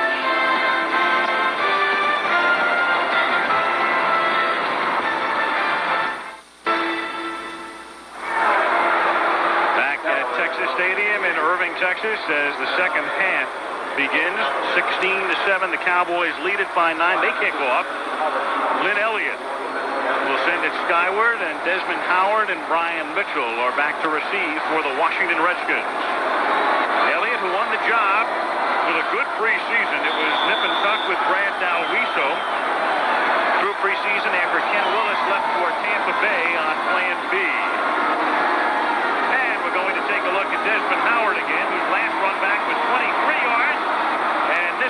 a little bit longer as he is knocked down by Washington up at the 26-yard line. ABC's Monday Night Football is being brought to you by Chrysler Corporation and your local Chrysler, Plymouth, Dodge, Jeep, and Eagle dealers. By Levi's Dockers. Nobody does color like Dockers. And by Bud Light. If you want great taste that won't fill you up and never lets you down, make it a Bud Light. At the 26-yard line for the Redskins, 1st and 10.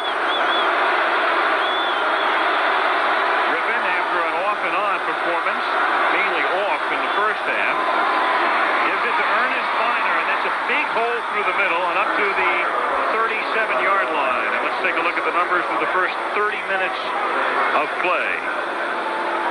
Dominated by the team on the right side, the Dallas Cowboys. And you can see the opponent's points off turnovers. You can see that the turnovers were 1 each. But the Cowboys gave up 7 points on that, well, what really was a bogus interception by Martin Mayhew. He really trapped the ball. On first down, Rippon airing it out and getting wide open was Monk, but it's underthrown, and getting back there is Horton. I mean, he was open by 10 yards. Rippon just a little late on the delivery, and Monk was either caught in a messed up defense or man just let him go. Let's take a look. Hope is number 30, but Art Monk just sprints by Holt. He lets him go. Trying to get the help from the inside from Ray Horton, but he had a gap in there, and Mark Rippon was late on the delivery. Now you can see Rippon double clutch the ball and take a stagger step before he released it. As it was, the ball went 55 yards in the air. 2nd and 10. Biner makes the catch. Breaks the tackle, picks up the first down, takes it into Cowboy territory. Kenneth Gant was the guy who couldn't make the tackle, and Larry Brown finally ran him down.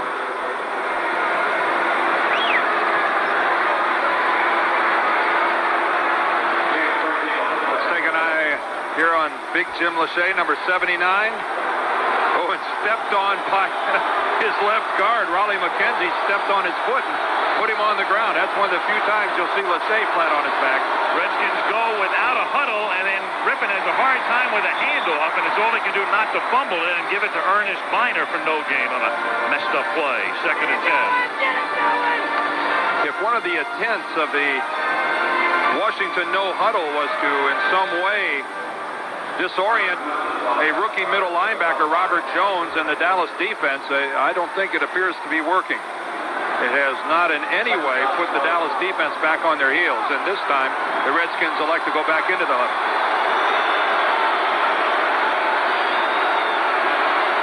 2nd and 10 from the 49-yard line. Here's Biner swinging to the outside, and he runs right into big number 73, Danny Noonan.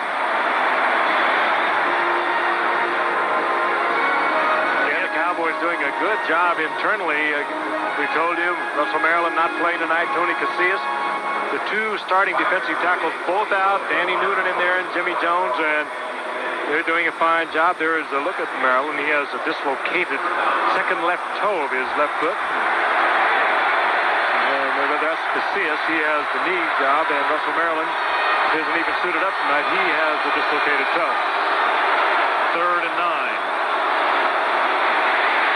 Rippon under a lot of pressure just throws it away because Leon Lett came blasting through, number 78.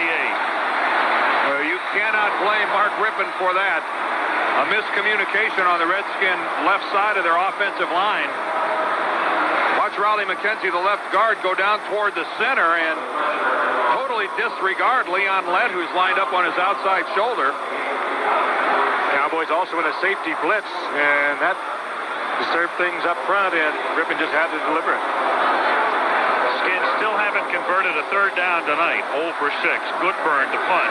He's been lucky with short kicks that have bounced for him. This one is a liner, fair caught at the 10-yard line by Kelvin Martin.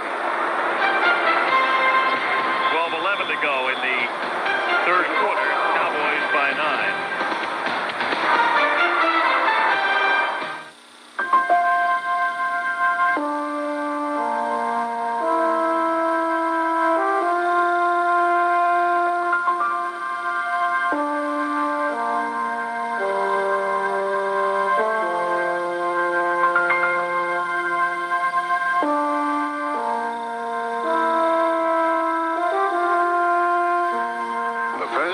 padded dash, the first four-wheel disc brakes, the first shoulder harness, the first to install airbags in every car and minivan they built, the first car to offer both dual airbags and the world's only built-in child seat.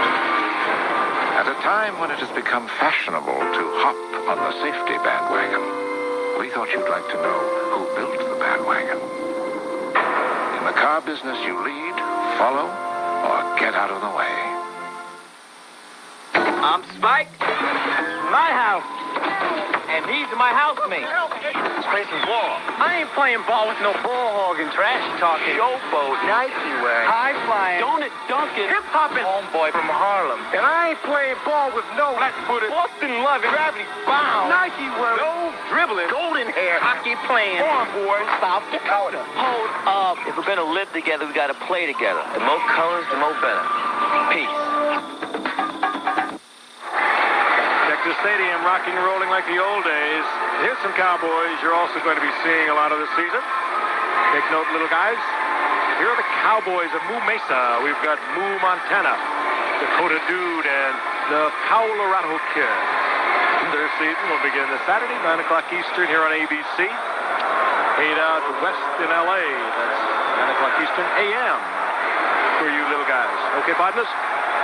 Utterly fantastic, Frank. I believe so. I'm going to milk that a little more, but from the 10-yard line on first down, Emmitt Smith goes next to nowhere. Tim Johnson, 78, makes the tackle. Kurt Gouveia is there as well. Bobby Wilson, who started the game at defensive tackle, there he is, 94 sprained knee. Clearly he is done for the night. As we mentioned before, Eric Williams now missing from the defensive line. They don't expect to see him until October. So Jason Buck, a much-traveled defensive lineman, is a guy who's going to see a lot of action, 99. And we've not seen a big push by the Redskins up the middle. We've commented on it several times. They need to develop a rush coming up the middle of the line. 2nd and 8. That time the rush came from the outside, but somehow, some way, Michael Irvin is able to make the catch. And there's a flag down. It's a personal foul against the Redskins. And this will put Dallas clear across the midfield line. Irvin's still down. Boy, he uses his hands not only to catch the ball, but to get clear beforehand. Personal foul. Defense number 58, hitting the quarterback with the crown of his helmet. 15 yards, first down. Now they're going to call it on Wilbur Marshall. He took a tremendous shot at Troy Aikman after he delivered the ball. You heard Dick Hansack say he hit with the crown of his helmet. And you cannot do that. You saw Wilbur at the last minute intentionally lower his head and use it as a weapon. That will not be tolerated in the NFL. Even though it was not what I would describe a vicious hit. Now the conclusion of that play. Michael Irvin, again working against Darrell Green. Subtle work with the right hand, gained some separation, and that is just beautiful work by a receiver. Darrell Green, 5'8". Michael Irvin is 6'2", but that's just great hand fighting. Hey, I mean, how can you possibly fault the coverage by Darrell Green? He was right on him. A lot of smiles on that Cowboy sideline tonight from the 43-yard line on first down. Here's Smith on a delay, picking and threading and bouncing down to the 35 for a gain of 8. Tackled by Stokes. 10:55 to go in the third. Cowboys up by 9.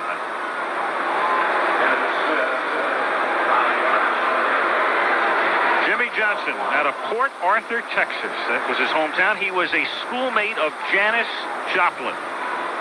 She sat behind him in a couple of classes, and there's a bust of each at the Port Arthur Library, including a 5-headed statue of Janis Joplin. Just one head for Johnson, but enough hair for 5 heads. 2nd and 1 at the 35-yard line. He'll be thrilled. Here's Emmitt Smith picking up 7 on his way to 100 yards. First down at the 28.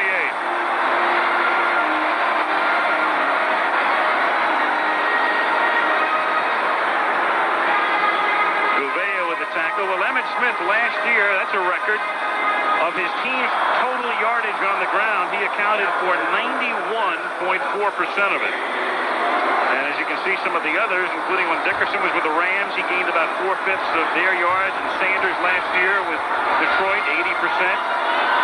Emmitt Smith over 90%. And tonight, 96 yards of their 136. So he's getting a little more help tonight than he normally does. First down. Aikman to Johnston. Tackled by Andre Collins, who breaks it up nicely. Screen well played by Collins. And you know, Smith is talking about a 2,000-yard season, talks openly about it. Would have to average, what, about 125 per carry. Not unrealistic. He is very sturdy. He's been very sturdy and very reliable and injury-free from the time he was in high school. He loves to carry the football, loves to carry it a lot of times. And he would like to be a 2,000-yard back. Second and 10 at the 28. Under 9 minutes left in the third. Cowboys lead 16-7. Swing it to Emmitt Smith. And he is finally knocked down by Raven Caldwell after Wilbur Marshall turned him back inside. An exceptional open field tackle by Caldwell. One of the things that Emmitt Smith is not pleased about is the fact that with Kirvin Richards being hurt, Smith is having to run all the plays during practice. Not only during the offensive part of practice, but during the defensive part of practice as well. Here's another look at that tackle by Raven Caldwell. Look how he gathered himself, then propelled himself forward, wrapped up, got both of Emmitt Thomas's legs. Emmitt Smith, I keep wanting to say Emmitt Thomas. He was good too. Well, he's the coach with the Redskins and a former coach at St. Louis. Too many Emmitts out here. Third and 9. Glad Emmett Kelly's out here. That's picked off, and that's exactly what the Skins needed. Brad Edwards, and he runs it all the way back to the 36-yard line, and that is exactly what the Redskins needed right there. One of the few poorly thrown balls by Aikman. That one, he was trying to lay in, and he was just a little late on the delivery, and Edwards timed it out beautifully. Edwards made his break for the ball a good 10 yards from behind the receiver. You wonder if maybe Aikman's... Yeah, look at Aikman working that side of the field the whole way. That brought Edwards over probably prematurely. Stepped in front of Kelvin Martin and made the interception. Aikman would have been better served to glance over to the right side of the field, freezing those Redskins safeties for maybe a step more. 7:59 remaining in the third. Ricky Irvin is the running back in this set. Ricky Irvin has the football. And Ricky Irvin gets banged down by Washington, the safety up at the 41-yard line. Brad Edwards making that interception was as Joe Jacoby comes limping off. Edwards, a Plan B guy. They've got 3 Plan B guys in that defensive backfield. And pretty much as Jacoby limps off, testament to the work of Bobby Beathard and his successor, Charlie Casserly, as Jacoby needs attention, and the work that the Redskins have done in their pro scouting area. 2nd and 5. That's incomplete. It'll be third down. Jacoby being replaced by Ed Simmons, number 76, who had a total knee reconstruction last year. And it appears that Joe Jacoby is in a lot of pain. You saw the frustration when he banged his helmet into the bench. There's Ed Simmons. And a lot of Washington eyes are on Simmons to see how he is going to proceed here after that total knee. Joe Jacoby had his own knee surgery back in '89. Took him into guard for a year. He's back out of tackle, but they're working on Joe Jacoby on the sideline. 3rd and 5. The play clock is down to 5. Skins are... They won't get it off. In a position where they barely get it off, and then Rippon loses the ball as he gets sacked at the 33 by Haley and gets it back. And Mark Rippon should know better. That's a play where the advantage goes to the defense. They know when the ball is going to be snapped, and Charles Haley just beats Jim Lachey to the corner. Rippon and the Redskins would have been better served by calling a timeout. Watch Haley, bottom of your screen. Only been here a week. Well, it was over on the first step. Lachey was late coming off the ball. Either didn't hear rip and give the go count to start the play or whatever. The crowd noise a factor there. But that was over on the first step as Haley moved and Lachey did. Nice save by Goodburn on a bad snap, and then it's his best kick of the night in terms of yards in the air. And Martin runs it back from the 20. He's out in front. Martin's going to go all the way for a Dallas touchdown. No flag.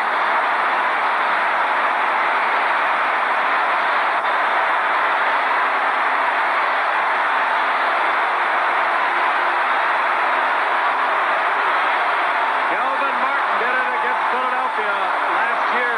85 yards for a touchdown when the Cowboys needed a big play. They went on to win, and he has done major damage here.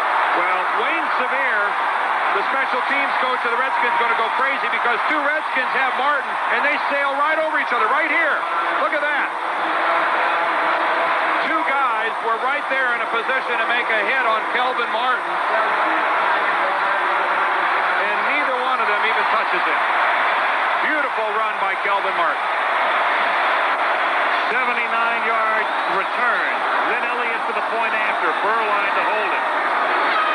And the two big-name return men on this football field are Brian Mitchell and Desmond Howard.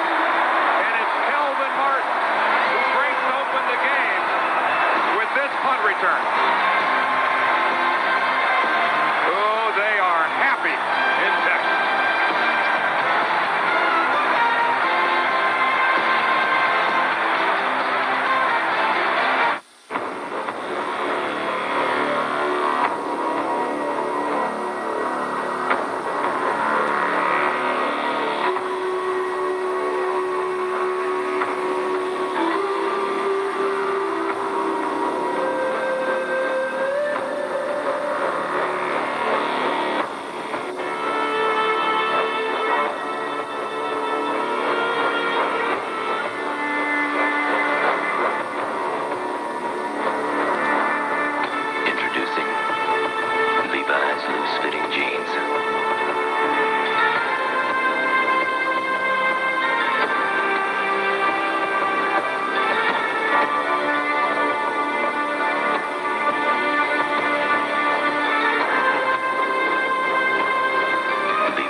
Chrysler, Plymouth, and Dodge dealers announced the wide-open Spacious Sale. A sale on America's lowest price 6-passenger cars. Spacious Acclaim from Chrysler, Plymouth. Spacious Spirit from Dodge.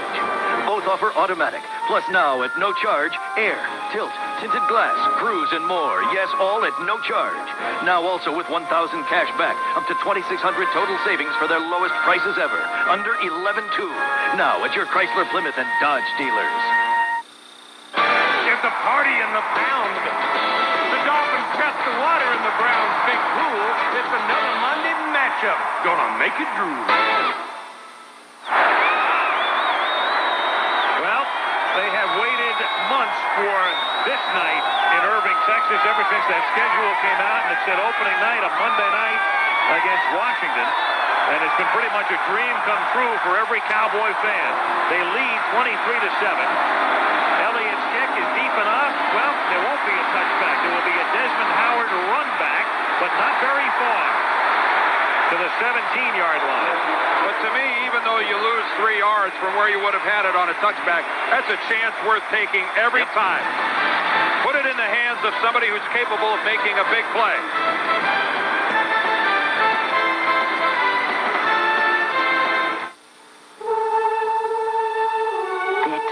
Portraits of the people. They sing of our heroes and celebrate our homeland. There are as many reasons to love stamps. There are people who love them. These are stamps worth saving. Ask for the World War II stamps at your post office now. America loves a little extra space. So your Chrysler, Plymouth, and Dodge dealers announced the wide-open Spacious Sale. A sale on America's lowest price 6-passenger cars. Spacious Acclaim from Chrysler, Plymouth. Spacious Spirit from Dodge. More room than Honda Accord. With automatic. Plus now at no charge, all these features. Even air. Yes, at no charge. Get $1,000 cash back. Save up to $2,600. Their lowest prices ever. Under $11,200. Now at your Chrysler, Plymouth, and Dodge dealers. She doesn't want to go back to work for a while. She likes staying home with the baby. How old's the baby now? She's 2 months old tomorrow. I swear she's a genius. No catchy jingles. Look. No images of snow-capped mountains. You're lucky. No rock stars. Want another Heineken? No sports stars. No, I've been getting them. None of that is what made Heineken the #1 imported beer in America. You like being a dad? I wouldn't trade it for anything. You gotta try it. You sound just like my in-laws. She has a new life in a new town, and she left her roots behind. She's back. She's blonde. She's Delta Burke, and ABC's got her Tuesday, September 15th. That is a grim group, and I don't mean Russ, who is an assistant coach. Larry Peccatello on the right, and Emmitt Thomas is there, and Charlie Casserly, upper left, is the general manager of this team. And we started talking about Charlie before, the great moves he has made, but they do not like anything they have seen this evening, and neither has that man, Joe Gibbs. And I've been talking about Emmitt Thomas all night. Finally got him on. Redskins have it. They trail 23-7, 1st and 10 from the Washington 18-yard line, 6:32 to go in the third. And Ricky Irvin ducks the initial hit and then gets out to the 20 for a pickup of 2. Joe Jacoby, by the way, remains on the sidelines, and they continue to look at him. They have put an ice bag on his left knee. And we understand he will not be back tonight. Football is an attitude. It is a desire to get to the football, either offensively or defensively. And tonight, the attitude belongs to the Cowboys. 2nd down and 8. Here's Art Monk.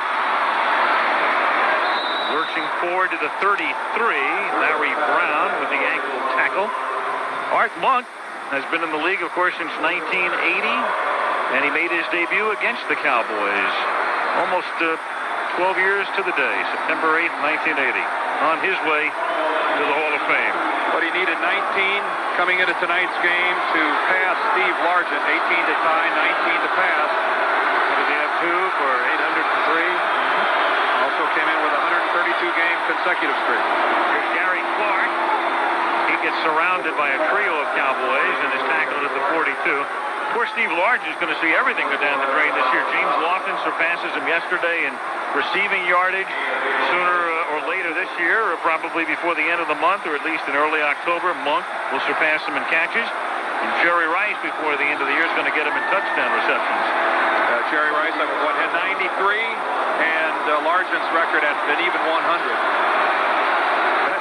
That may be just a couple games' work for Jerry Rice. Regardless of who's playing quarterback. 2nd and 1 at the 42-yard line. And Ricky Irvin hit by Leon Lett, but might have enough for a first down up at the 44-yard line, and he does.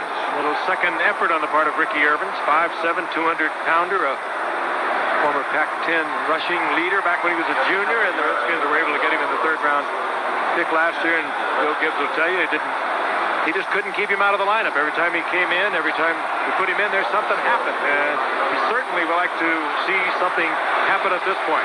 Something just happened to Mark Schlereth. He is now out. Jacoby's out, and Ray Brown is in. And here is Sanders on an end around, and he wishes that play hadn't been called.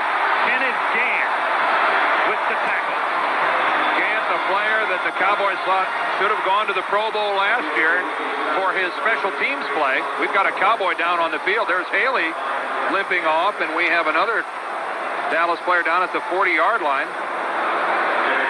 Not going to speculate. There's Schlereth over on the sideline. They're looking at his lower leg down around the knee. I can't see a number, so I won't speculate.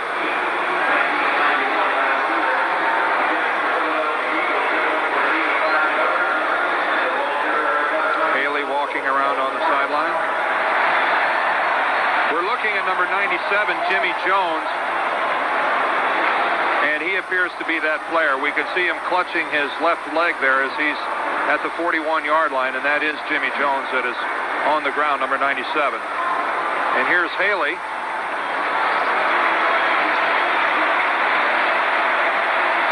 much of anything there what happened to Charles. He appeared to be the better of the two, and good news there. Jimmy Jones trots off the field. Meanwhile, for the Redskins, Mark Schlereth has come back in. Ray Brown has come back out. And Jacoby, as we mentioned, is done for the night.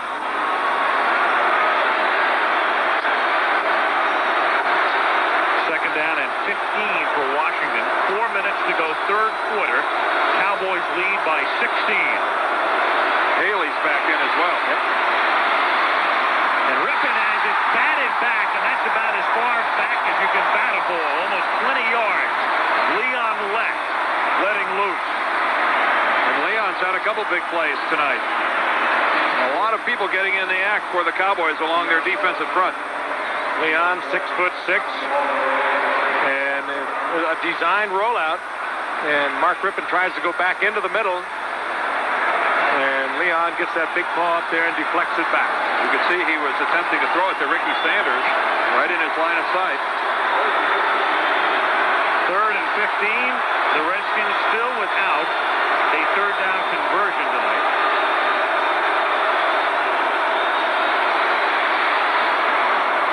And finally, did they get it? I think they're going to get it as Clark makes the catch and his forward progress does net him the first. Horton pushes him back, but they get a first down at the 45-yard line. That's a good spot. That's exactly where he caught the ball and where contact was made and his forward progress stopped.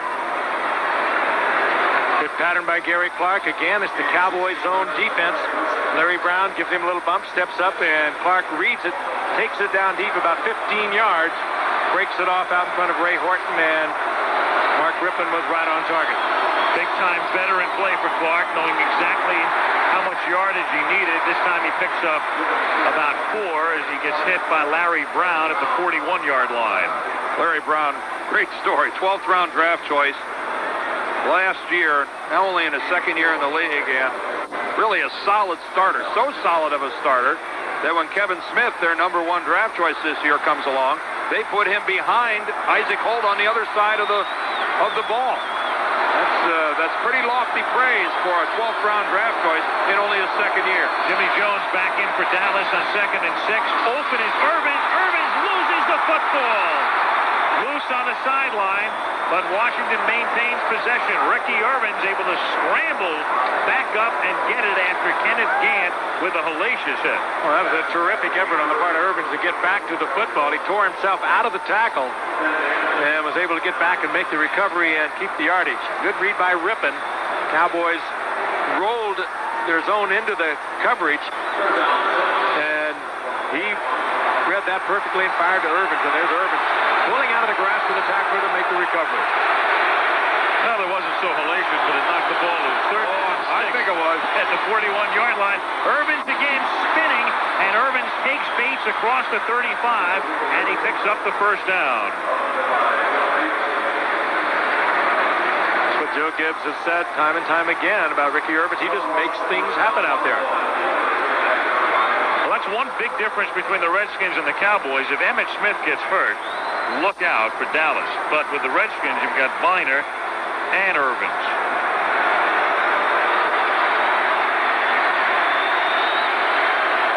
Yard line first and 10 Washington. Third quarter winding down. The catch is made at the 28-yard line by Ricky Sanders. Brian Mitchell on the Washington bench.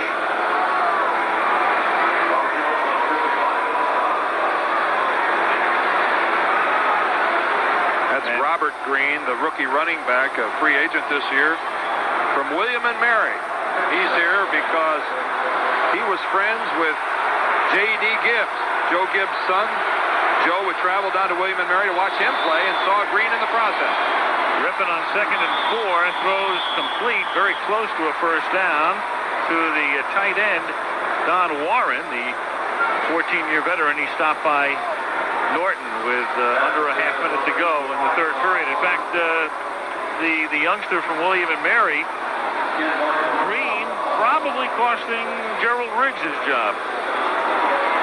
Riggs, though, keep in mind, is still out there, unclaimed by another club, and should the Redskins at any time need a running back, he's the first guy they'll bring back in. It came down, though, at the end. Do you keep Riggs or do you keep Green? It's called the future. They just get the play off. The third period ends on this pass out of the end zone. Intended for Clark. He looks for an interference call from the side judge. And there is a flag down at the 6-yard line, but it didn't come out of the pocket of the man closest to the play. Coming upfield a bit. And the last couple of passes by the Redskins, Mark Rippon has been hit and hit hard. Offensive interference against the Redskins. But Rippon has taken a couple of good shots. That time from Jeff Coat. So offensive interference against the Redskins is the play that will end the third quarter. And there's that great offensive threat, Ray Horton, talking to the official. Jeff Coat, number 77, stumbles into Rippon as he fought past Donnie Warren. Gary Clark was in the area of the flag. I don't know whether he was called for offensive interference or not. He has not told us as yet. And here's Dick Antak to give it to us. Offensive pass interference against the offense, number 84.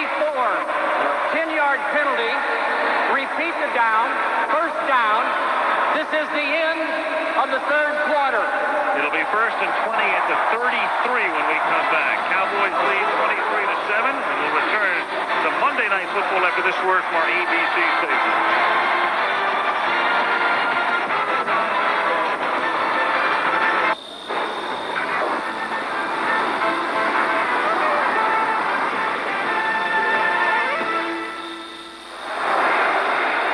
The Cowboys came into the league in 1960. They're 73-0 when leading after three quarters by 16 or more points. On 1st and 20, Rippon throws to the 30-yard line, and Gary Clark gets banged down at the 28. So they had that 73-0 record even without Dennis Eckersley. Joe Jacoby on the bench. We have been told he will not be back. He has been getting ice on his left knee. We find some amazing numbers downstairs.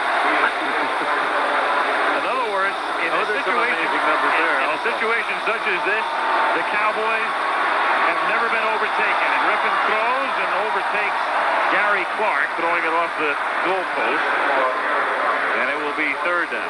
Again, that was just a late read on the part of Rippon. Gary Clark had a step on the cornerback. Had Rippon been able to deliver a little earlier, 6 points.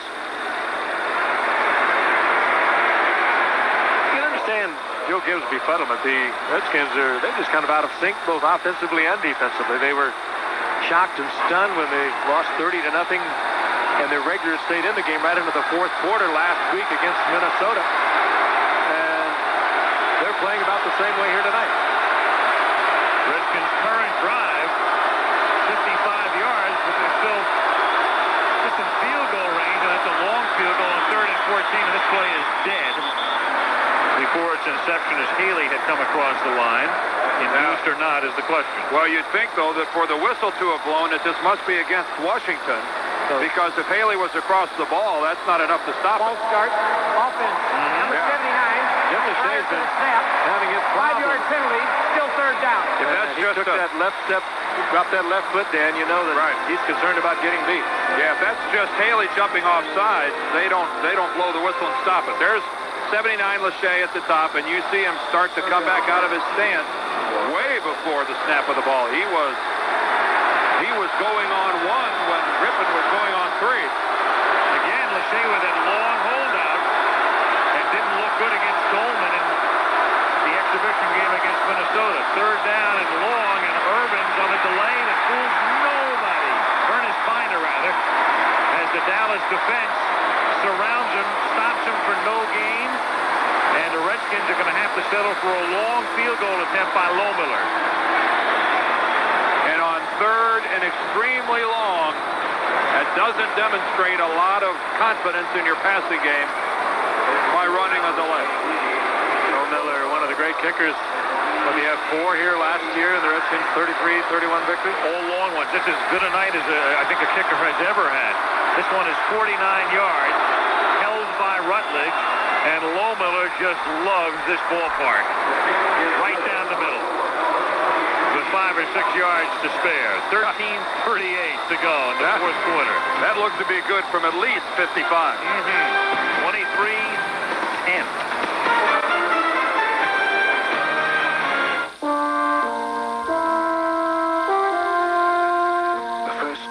Dash, the first shoulder harness, the first to install airbags in every car and minivan they built, the first car to offer both dual airbags and the world's only built-in child seat.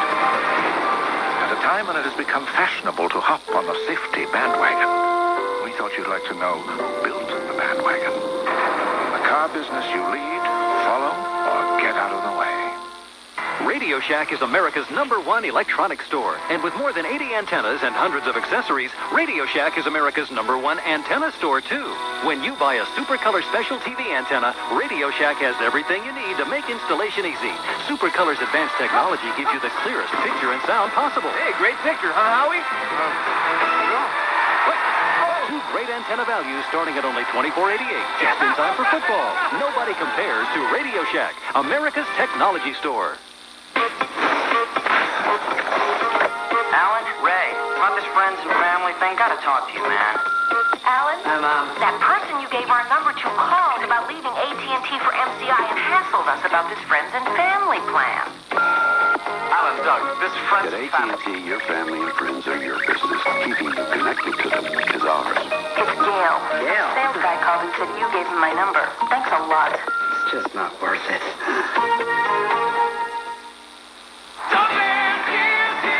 Texas tackles Syracuse. Tennessee takes on Georgia, plus other regional actions Saturday on ABC's College Football. If you are a Cowboy fan, that is the perfect sign. 23-10, Dallas ahead. Lohmiller booms one into the end zone, and that is down 8 yards in by Alexander Wright. And the Cowboys will take possession at the 20, 13:32 remaining, and Dallas up 23-10.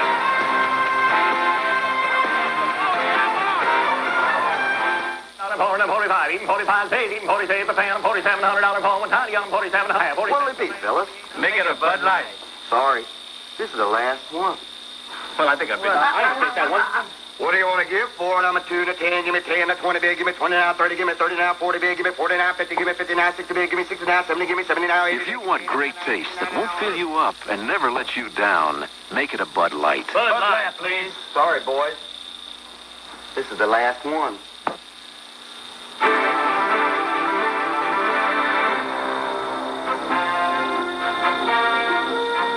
Tonight, on the Adventure Channel, join explorer Marceau Soulamer as he unlocks the mystery of the Great Barrier Reef. Submerge with him into an amazing world you... Still going. Nothing outlasts the Energizer. They keep going and going and going. An Indy engine today costs in excess of $100,000, so it is a major investment. And we think it's very important to use Pennzoil to protect that investment.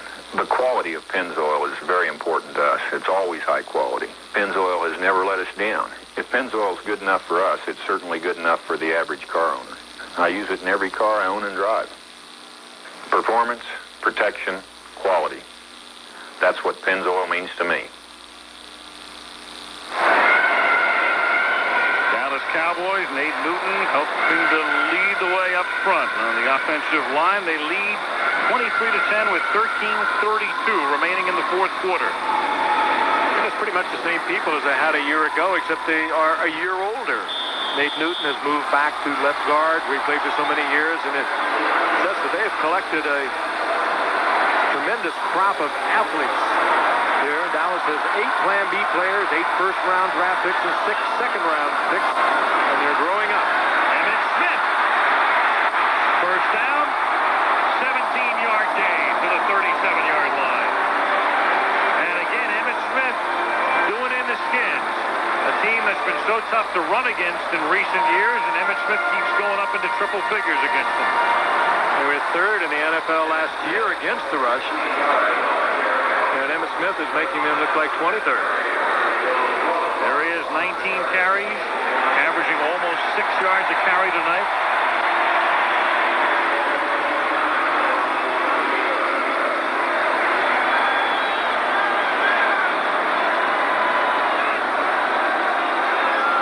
From the 37-yard line, Alfredo Roberts in motion. Give it to Smith again. Big enough hole. Out to the 42, and they're opening up some nice holes for Emmitt Smith. And, of course, they're also going to get a guy, Stepnoski, who a lot of people think is their best offensive lineman back maybe next week. Although they've been delighted with the way Frank Cornish has been playing the center position in Stepnoski's absence. I know one thing about Washington. The talk shows and the papers are going to be busy after this preseason of theirs and after this opener. They're going to be they're going to want to talk about 1988, the year after winning the Super Bowl when they went 7-9 and failed to make the playoffs. They've already been beating around that bush in Washington, and boy, it's going to heat up. Emmitt Smith can't dance his way to a first down this time. It'll be 3rd and 3 up at the 44. Marshall and Stokes make the tackle. And I think one big difference, Dan, is the Skins will tell you in 88, Doug Williams was the quarterback, but he had only taken over late season. Tim Smith proved to be a one-game wonder. Kelvin Bryant was hurt. Oh, don't misunderstand me. There is no way this team is going to go 7-9. That will not keep people from talking about it. Oh, right. They've already been hot on the topic after their lackluster preseason, and this certainly isn't going to quell it. Danny Noonan with the newest and hatch. 3rd and 3 at the 44. And Martin gets bunt, almost broke free for a first down, but gets hit again and is stopped short of it up at the 46-yard line. The old saying is, where your head goes, your body follows. I think it also follows, if your head is cool, your body is cool. Noonan going for the ice down look. But now he's got to get ready to go back to work. The Cowboys will be forced to kick. Defensive lineman ought to walk around with an ice bag on it.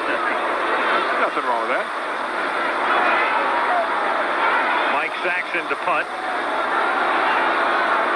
Brian Mitchell back to receive. Dale Hillistrate is the snapper.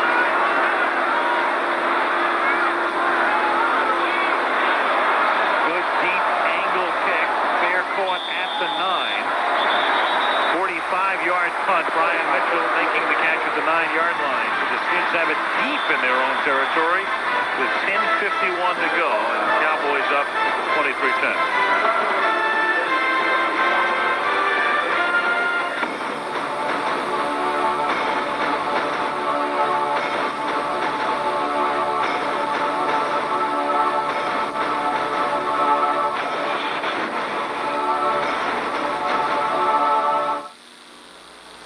I've messed up on a few relationships in my life, but there's one that's lasted over 35 years with a lot of help from Quaker State.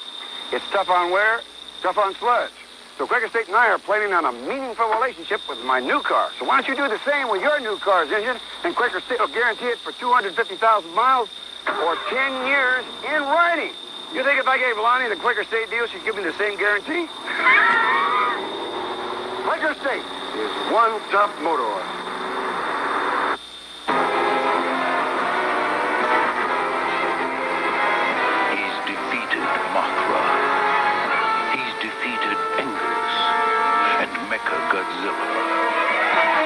But he's never faced an adversary like this.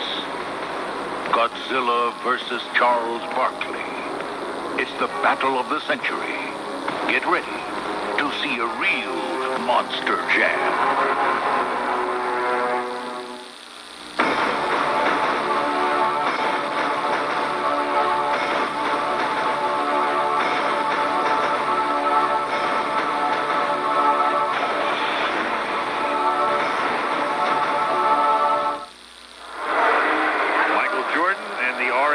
Celebrity Golf Championship preceding college football Saturday, except on the West Coast where it follows it. And check your local listings. Regional action this week. Texas against Syracuse, Tennessee, Georgia for those of you down south, Oregon, Stanford out west, midsection of the country, Missouri, Illinois, and some of you will see Bowling Green against Ohio State. Double duty for Mr. Deerdorf this weekend. Looking forward to it. From Columbus. Last time I was at Ohio Stadium, I was a senior at Michigan. Miner up to the 15-yard line for a gain of 6. Oh, man. Now, what is that card worth these days, folks? Free mustache. About 14 to 15 cents. All right, now, with an autograph on it, about a dime? What do you figure? It's coming down. It'll be off the market. Trading will be suspended by the time you two are done. 2nd and 4 at the 15-yard line. Rippon throws, and that is dropped by Art Monk. Low pass, Brown covering, incomplete. 3rd down coming up. You know, last year the Redskins ended the preseason with a clunker against the Jets. They played terribly. Bounced back the next week and won 45-0 against Detroit. So a lot of people are saying, you know, hey, so what? Preseason means 0, and normally it does, but it was a precursor to the way the Redskins have played tonight. You're right. Still gets that. You're right. As much last night, he was really concerned, and I don't think he was just being the worrisome Joe Gibbs that you usually have. He was puzzled by it all. Clark makes the catch up at the 28-yard line. That's enough for a first down. I mean, he's a worry ward anyway. You know, Joe is never going to be a bullion and optimistic and enthusiastic, at least outwardly. But didn't you get the sense that he was real last night? He talked about how it was the best off-season training program they've had since he's been there. Yep. From the 28-yard line, catch is made by Ricky Sanders up at the 40-yard line. First down, Robert Jones makes the tackle. And as we mentioned at the very outset tonight, the NFC East is going to be the toughest of the divisions. Philly wins yesterday. Dallas on their way to a win tonight, but it's plenty of time left. But Washington showing not much in terms of being able to overcome this lead.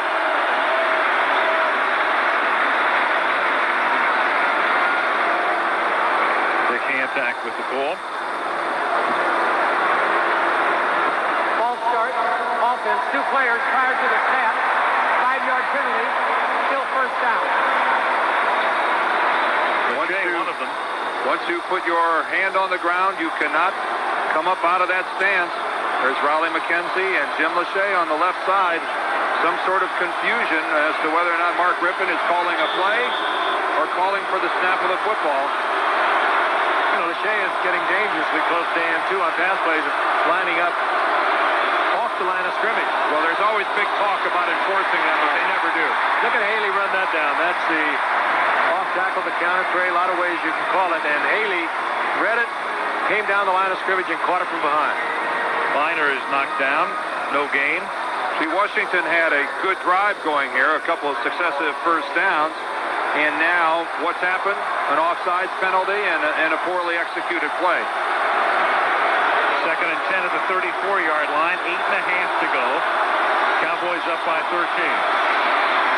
Rippon with time, and a leaping, juggling catch is made up at the 49-yard line. The Cowboys are saying no, sir, but Gary Clark did come down with a football. And Washington keeps it going with a first down near midfield.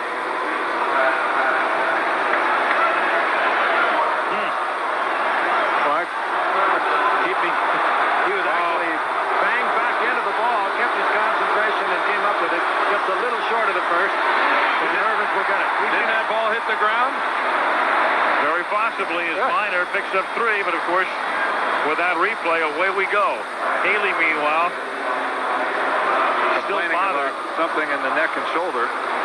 Well, he has already become a force here tonight, though, pressuring the passer. Let's look at this again. I guess the ball comes down and actually cradles in the arm of Clark. Rippon throws, it's intercepted, but there's a flag down. James Washington has it. There was no Redskin near it. Ricky Sanders doesn't have his jersey on, I know that. Shoulder pad was torn right out of Ricky Sanders' jersey. I think that's probably going to be the call. That's a pretty good indication. Illegal contact. Defense, number 37, 5-yard penalty, first down. Ricky Sanders gave a little move to the inside and then was going to take it deep, and Washington knew he was going to be beat. And he just reached out and grabbed him. Well, Stripped him. The call was illegal contact. It was major league contact, though. I have to give James Washington credit for that. He knocked Ricky Sanders completely on his back. And had he not, it might have been 6. At the 42-yard line. First and 10, 7:22 remaining. 13-point Dallas lead. And Rippon airs it out for Sanders and overthrows him by a good 6 or 7 yards. And that's an easy Washington touchdown. Ricky Sanders was 2 to 3 yards past the closest Dallas player. That was almost out of the same area code, wasn't it? He was wide open. All he had to do was lead him to the corner, and you got a quick 6. Well, it's opening night. Nobody's going to win the Super Bowl tonight, but Dallas is sending a pretty good message out. One of the men that's been kind of subtle because he has not gotten to Rippon that much has been the play of Charles Haley. What they didn't do last year, they had 23 sacks, they only had 12 interceptions. He's going to make a major difference in their pass defense. Well, I mentioned the word attitude before. I mean, the attitude tonight has belonged to the Dallas Cowboys. They have out-hustled the Redskins. Second and 10, and Rippon gets hit as he throws. As Leon Lett, who didn't figure to play that much tonight, but is getting an opportunity because of the injuries to the defensive line, the absence of Casillas and Maryland, and very much making his presence felt all night long. Out of Emporia State. Big. 6'6", 287 pounds. And he has been going sideline to sideline tonight. Third and 10. Cowboy offense exhorting the defense. Monk and motion. Here comes Haley with a spin move. Rippon throws, gets it away. Catch is made by Biner, knocked down by Gant. Short of the first down. Oh, this is a critical deal now for the Redskins. They almost have to go for it. Oh, yes. I mean, there's no hesitation. A low Miller field. Johnny Warren coming right into the lineup. With 2 touchdowns giving you the win, a field goal is really not of any importance. You would still need 2 more scores after a field goal, so the Redskins have to get a first down. 4th and 3 at the 35-yard line. Rippon looking over the Cowboy defensive alignment. And after the short count, looking to the right, lofting it for Monk, who turns around, can't make the catch, but draws the flag. Isaac holding him. Isaac Holt is going to draw the flag, but he could have just let him go, and chances are that, ball would not have been caught. The coverage was there. Pass interference. Defense, number 30. First down, it's spot of the foul. You're exactly right, Frank. Guy who has consistently drawn the wrath of Jimmy Johnson is Isaac Holt. He's a freewheeler. He's prone to gamble. And that time, the biggest penalty of the game for the Cowboys results in a Washington first down on 4th down. And the ball was there. But Holt was just tied up with Art Monk. There's Kevin Smith, the #1 draft pick out of Texas A&M. And a Southwest Conference record. There's Schlereth moving. There's Schlereth moving at right guard, and we'll have another false start on the Redskins. Smith, a #1 draft pick, and not brought in just to push Isaac Holt either. False start. Offense, number 69, prior to the snap. 5-yard penalty. Still first down. This is real. I have never seen the Redskin offense. Here's Schlereth right here. Watch him come rocking back out. I mean, just as Rippon is reaching under center. I mean, I have never seen the Redskin offense this sloppy and unorganized. First and 15 at the 32-yard line. Sanders run out of bounds by Norton. That time, Schlereth doesn't even come up out of his stance. And Rippon's down, but now up. Yeah, and Jimmy Jones just blows through the line. They are having some kind of a miscommunication. Watch Watch this. I mean, it's like we're not even exploding. We're not even getting back off the ball, and Rippon is paying a terrible price. There's Jim Hannafin, the offensive line coach, and it's I don't think it's coaching. It appears to be something between line and quarterback. Here comes Jones on a blitz on 2nd and 11, and the rookie from East Carolina comes flying through to force that issue. That's blocking. That's got nothing to do with the quarterback. That's just not picking up the middle linebacker. Rippon slow getting up again, and nobody even touched Jones coming right up the middle. And Joe Gibbs says, let's regroup. Yep. I want a little time to talk to my quarterback, and I want to regroup. What a nightmare for Jim Hannafin, the line coach. It's a safety blitz and a middle linebacker blitz. You can only pick up one of them. Bostic elects to pick up Horton, but the closest man comes through untouched.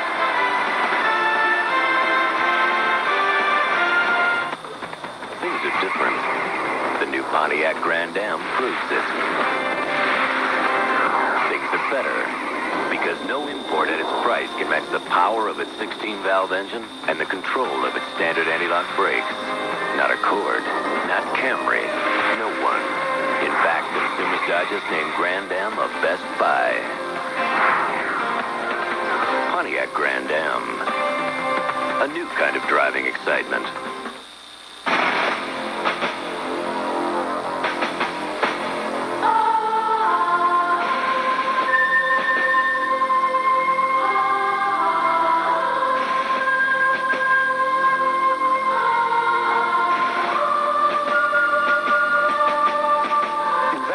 Returning to traditional values. One investment firm never left them. Smith Barney. They make money the old-fashioned way. They earn it.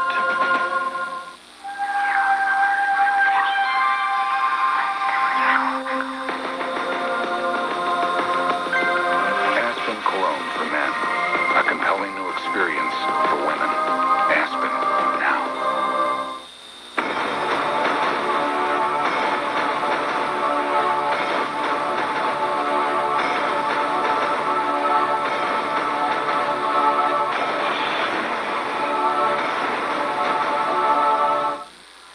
It's a duel between top guns. Dan Marino leads the Miami Dolphins into Cleveland to meet Bernie Kosar and the Browns. Next week on ABC's Monday Night Football.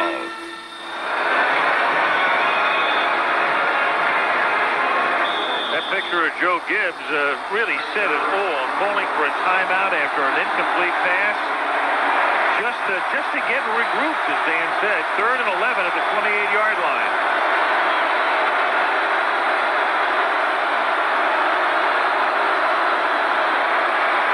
Cowboys. Rippon off balance, throws a prayer, and that's incomplete. Monk looks for the flag, but doesn't get one. Kevin Smith, the rookie, covering on the play. Well, he was jostled around now, but that ball was uncatchable, and so it didn't get the flag. But I can understand Joe Gibbs' concern. He's had a quarterback who's only sacked 7 times all last year. He's been sacked twice tonight and almost killed on a couple of other occasions. There's the jostling and pushing on the part of the first-round draft pick, number 26, Kevin Smith, but that ball was so far overthrown, that wouldn't draw the flag. Uncatchable. 4th and 11 at the 28. Under 6 minutes to go. Cowboys up by 13. They have to get to the 17, and Rippon going for it all, and that is incomplete. Out of bounds, intended for Gary Clark, and not even close. Ray Horton there to bust it up. He certainly didn't want to intercept it because he would have lost about 8 yards on him. He made the diving attempt for the interception, just not quite aware of where he was, and maybe caught up in the euphoria of what's going on. And the Cowboys are busy trouncing the Redskins. Horton must have knocked the wind out of himself, or even worse, he's still down on the ground. Good coverage. The zone, once again, pays off big for Dallas.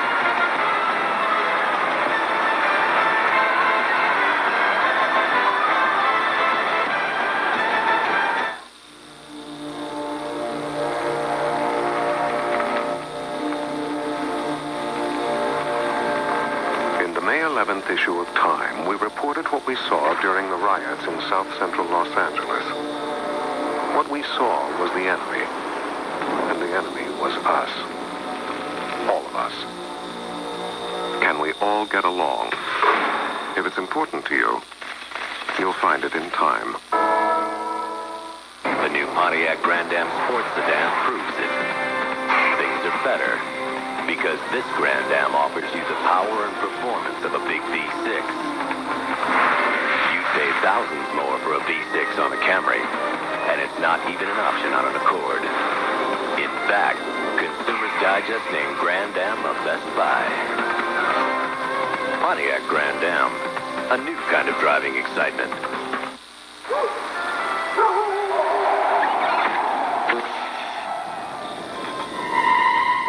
A refreshingly different beer has come together. Why is that such a bright idea? Why ask why? Try Bud Dry. It drinks easy like a light with real draft taste. No wonder. Well, there goes the neighborhood. Yeah.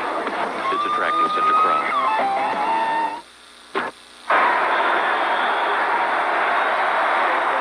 Mark Griffin, the last time he played a game in anger, he was the Super Bowl MVP. Tonight, a long night for him. A beautiful night for the Cowboys defensively. They lead 23-10. First down from the 27-yard line, and Emmitt Smith pads his total up to the 34. Making sure he doesn't fumble. Covering it with both hands. Tackled by Marshall. You know, you have to give a lot of credit to Dave Wannstedt, the defensive coordinator of the Dallas Cowboys. He came up with a game plan and a half tonight, and his guys executed it with vigor. He's in the front row, lower right, as we look at it. Almost lost him to the Pittsburgh Steelers last off-season. Former Oklahoma State coach with Jimmy Johnson when he was there, later at USC, and then joined Jimmy Johnson down in Miami and came with him to the Cowboys in '89. Second and 4 up at the 34 as the clock ticks down. Dallas up by 13 points. Emmitt Smith again. Picking his way close to a first down. Tackled just past the 38-yard line. Emmitt Smith and his Cowboys will next play at the Meadowlands against the Giants next Sunday, and Washington goes home to face Atlanta. And there he is, the first man in the history of the league with 4 consecutive games, 100 yards or more rushing against Washington. And Washington is a franchise that's been in existence since 1932. So for the first time in 60 years, it's happened against the Redskins. Tonight, 130 yards for Emmitt Smith. First down, the 38-yard line. And a land of that total, picking up about 4 more. Copeland and others in on the tackle up at the 42-yard line. Well, the question that a lot of people want to know about the Dallas Cowboys, how it will be answered, is it this year or is it next year? They have come a long way in a short period of time, and Jimmy Johnson doesn't answer the question directly. He says if we don't do it this year, we're just not quite experienced enough. He went to work on the defense this year using 2 number 1 picks to get Kevin Smith, who probably will become a starter. Robert Jones, the middle linebacker, is a starter. That's where they needed the work. Second and 6, and it's Darrell Johnston making the catch, picking up the first down, staying in bounds at the 46-yard line. You can compensate for youth with coaching, with hustle, with attitude, and with players playing above what other people expect them to do. And Jimmy Johnson, love him or hate him, has a track record that excels in all those areas. All his teams have always done the above. And the work that he's done since he came to Dallas is nothing short of miraculous. First and 10 at the 45-yard line. Aided by the trade of Herschel Walker for beaucoup draft choices that they have turned into good football players. I mentioned earlier, there are 8 first-round draft picks on the roster. There's 6 second-round draft picks on the roster, and they also have 8 Plan B players. They've done a pretty good job in that front office. Skins take a timeout here to conserve some time with 2:31. And also love the Steve Walsh trade as well. They send Walsh over to New Orleans. They get some draft choices in that one. Then they pick up Burline, who's done a beautiful job as the backup. And, it helps clearly to have an owner and a coach so in sync because, Johnson has a tremendous amount of latitude here. Hey, Jerry Jones, when he bought the ball club, people really kind of wondered what was going to happen. When he fired Tom Landry and the way he did it unceremoniously, and Landry, a bit of a legend here, legend in pro football. Out with Tex Schramm and the Gil Brandt and all the legendary people of the Dallas Cowboys, and Jerry Jones then went 1-15 for the season with Jimmy Johnson, and they really came down on him. But they stuck with it, and as Dan mentioned, the Herschel Walker trade was a big plus, and they have really turned this thing around quickly. They're filling the stadium, and they're not doing it with mirrors. They're doing it with a good football team. 2nd and 9 at the 44-yard line. Here is Emmitt Smith again. He picks up 3 yards here. He now has 139, and I guess the only mystery is whether he'll be the leading ground gainer in the league after tonight. At the moment, Terry Allen of the Vikings with 140 yesterday, including several in overtime, is the leader. Smith, of course, won the rushing championship last year. Timeout again called by Washington with 2:23 remaining. They'll call enough timeouts. Dallas will put it in the end zone again.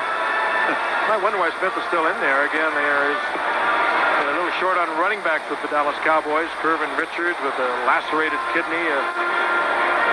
He probably would be available, but nevertheless, they'd like for him not to be in there. But more than that, the score is 23-10. A couple of touchdowns. It could be a Washington Redskins victory. You just don't feel that way about it. Cowboys go to New York, as we say, to face the Giants. Then they come home against Phoenix. Then they have an open date. And the next time we see Dallas on a Monday night, it is October the 5th at Philadelphia.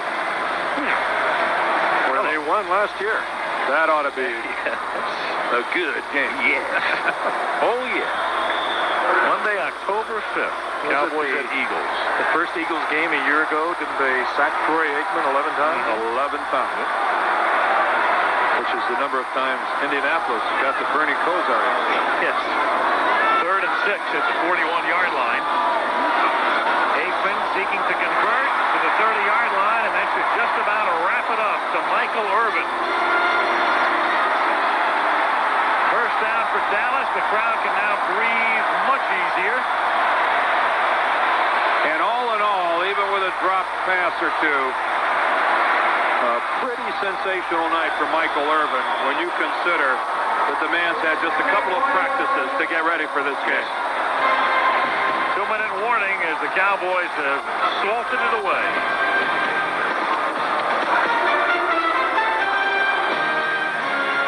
He's waiting about a car length and a half behind Al Jr. Al Jr. now lengthens it out. He's trying to hold him off. Jr. low, Denver high. They go to more Bob Levy. Allison Jr. has the lead. One more turn to go. Here they come.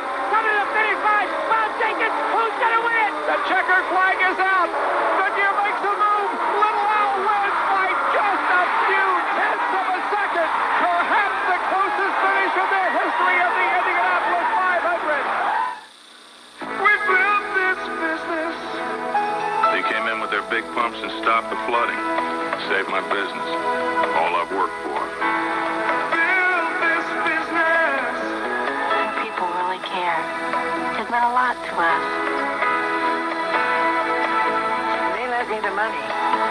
Without it, Debbie couldn't have started college.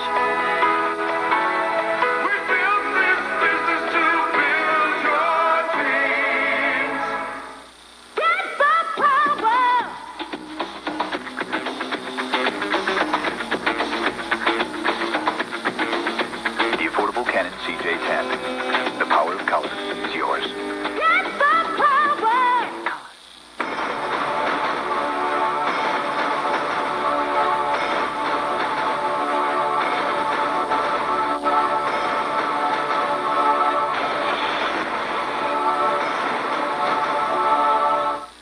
If you were a married man, she was a woman to die for. I'm all yours. For night fatal attraction, a murderous affair, the Carolyn Worma story, Sunday.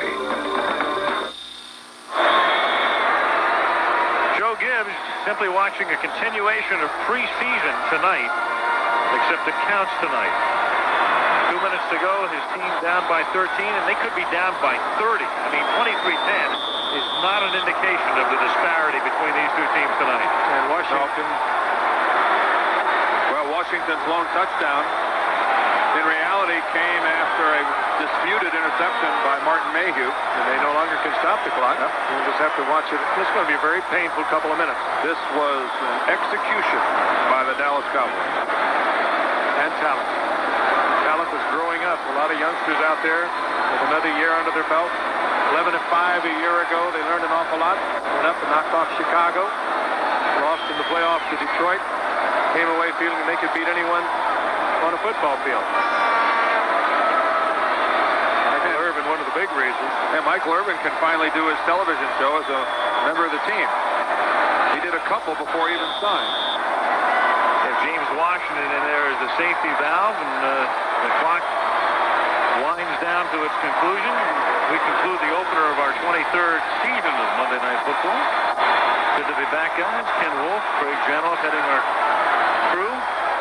Good schedule coming up. Always fun to get it underway.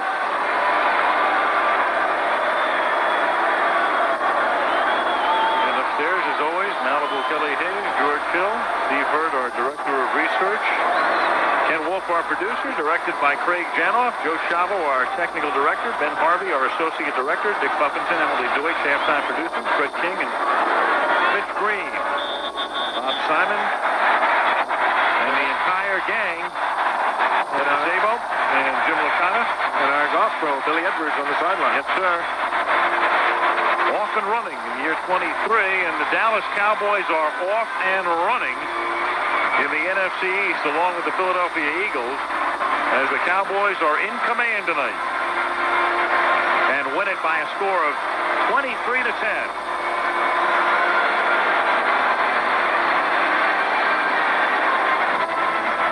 So a most inglorious beginning to the 1992 season for the Washington Redskins. As the Cowboys prevail, we'll see you next week from Cleveland. It's the Browns and the Dolphins. Till then, Al Michaels, Frank Gifford, Dan Deerdorf. Good night from Irving, Texas.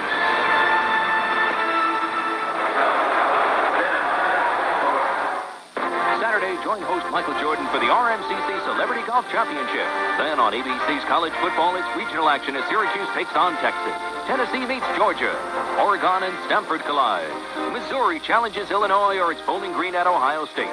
Now, except on the West Coast, stay tuned for your late local news and ABC News.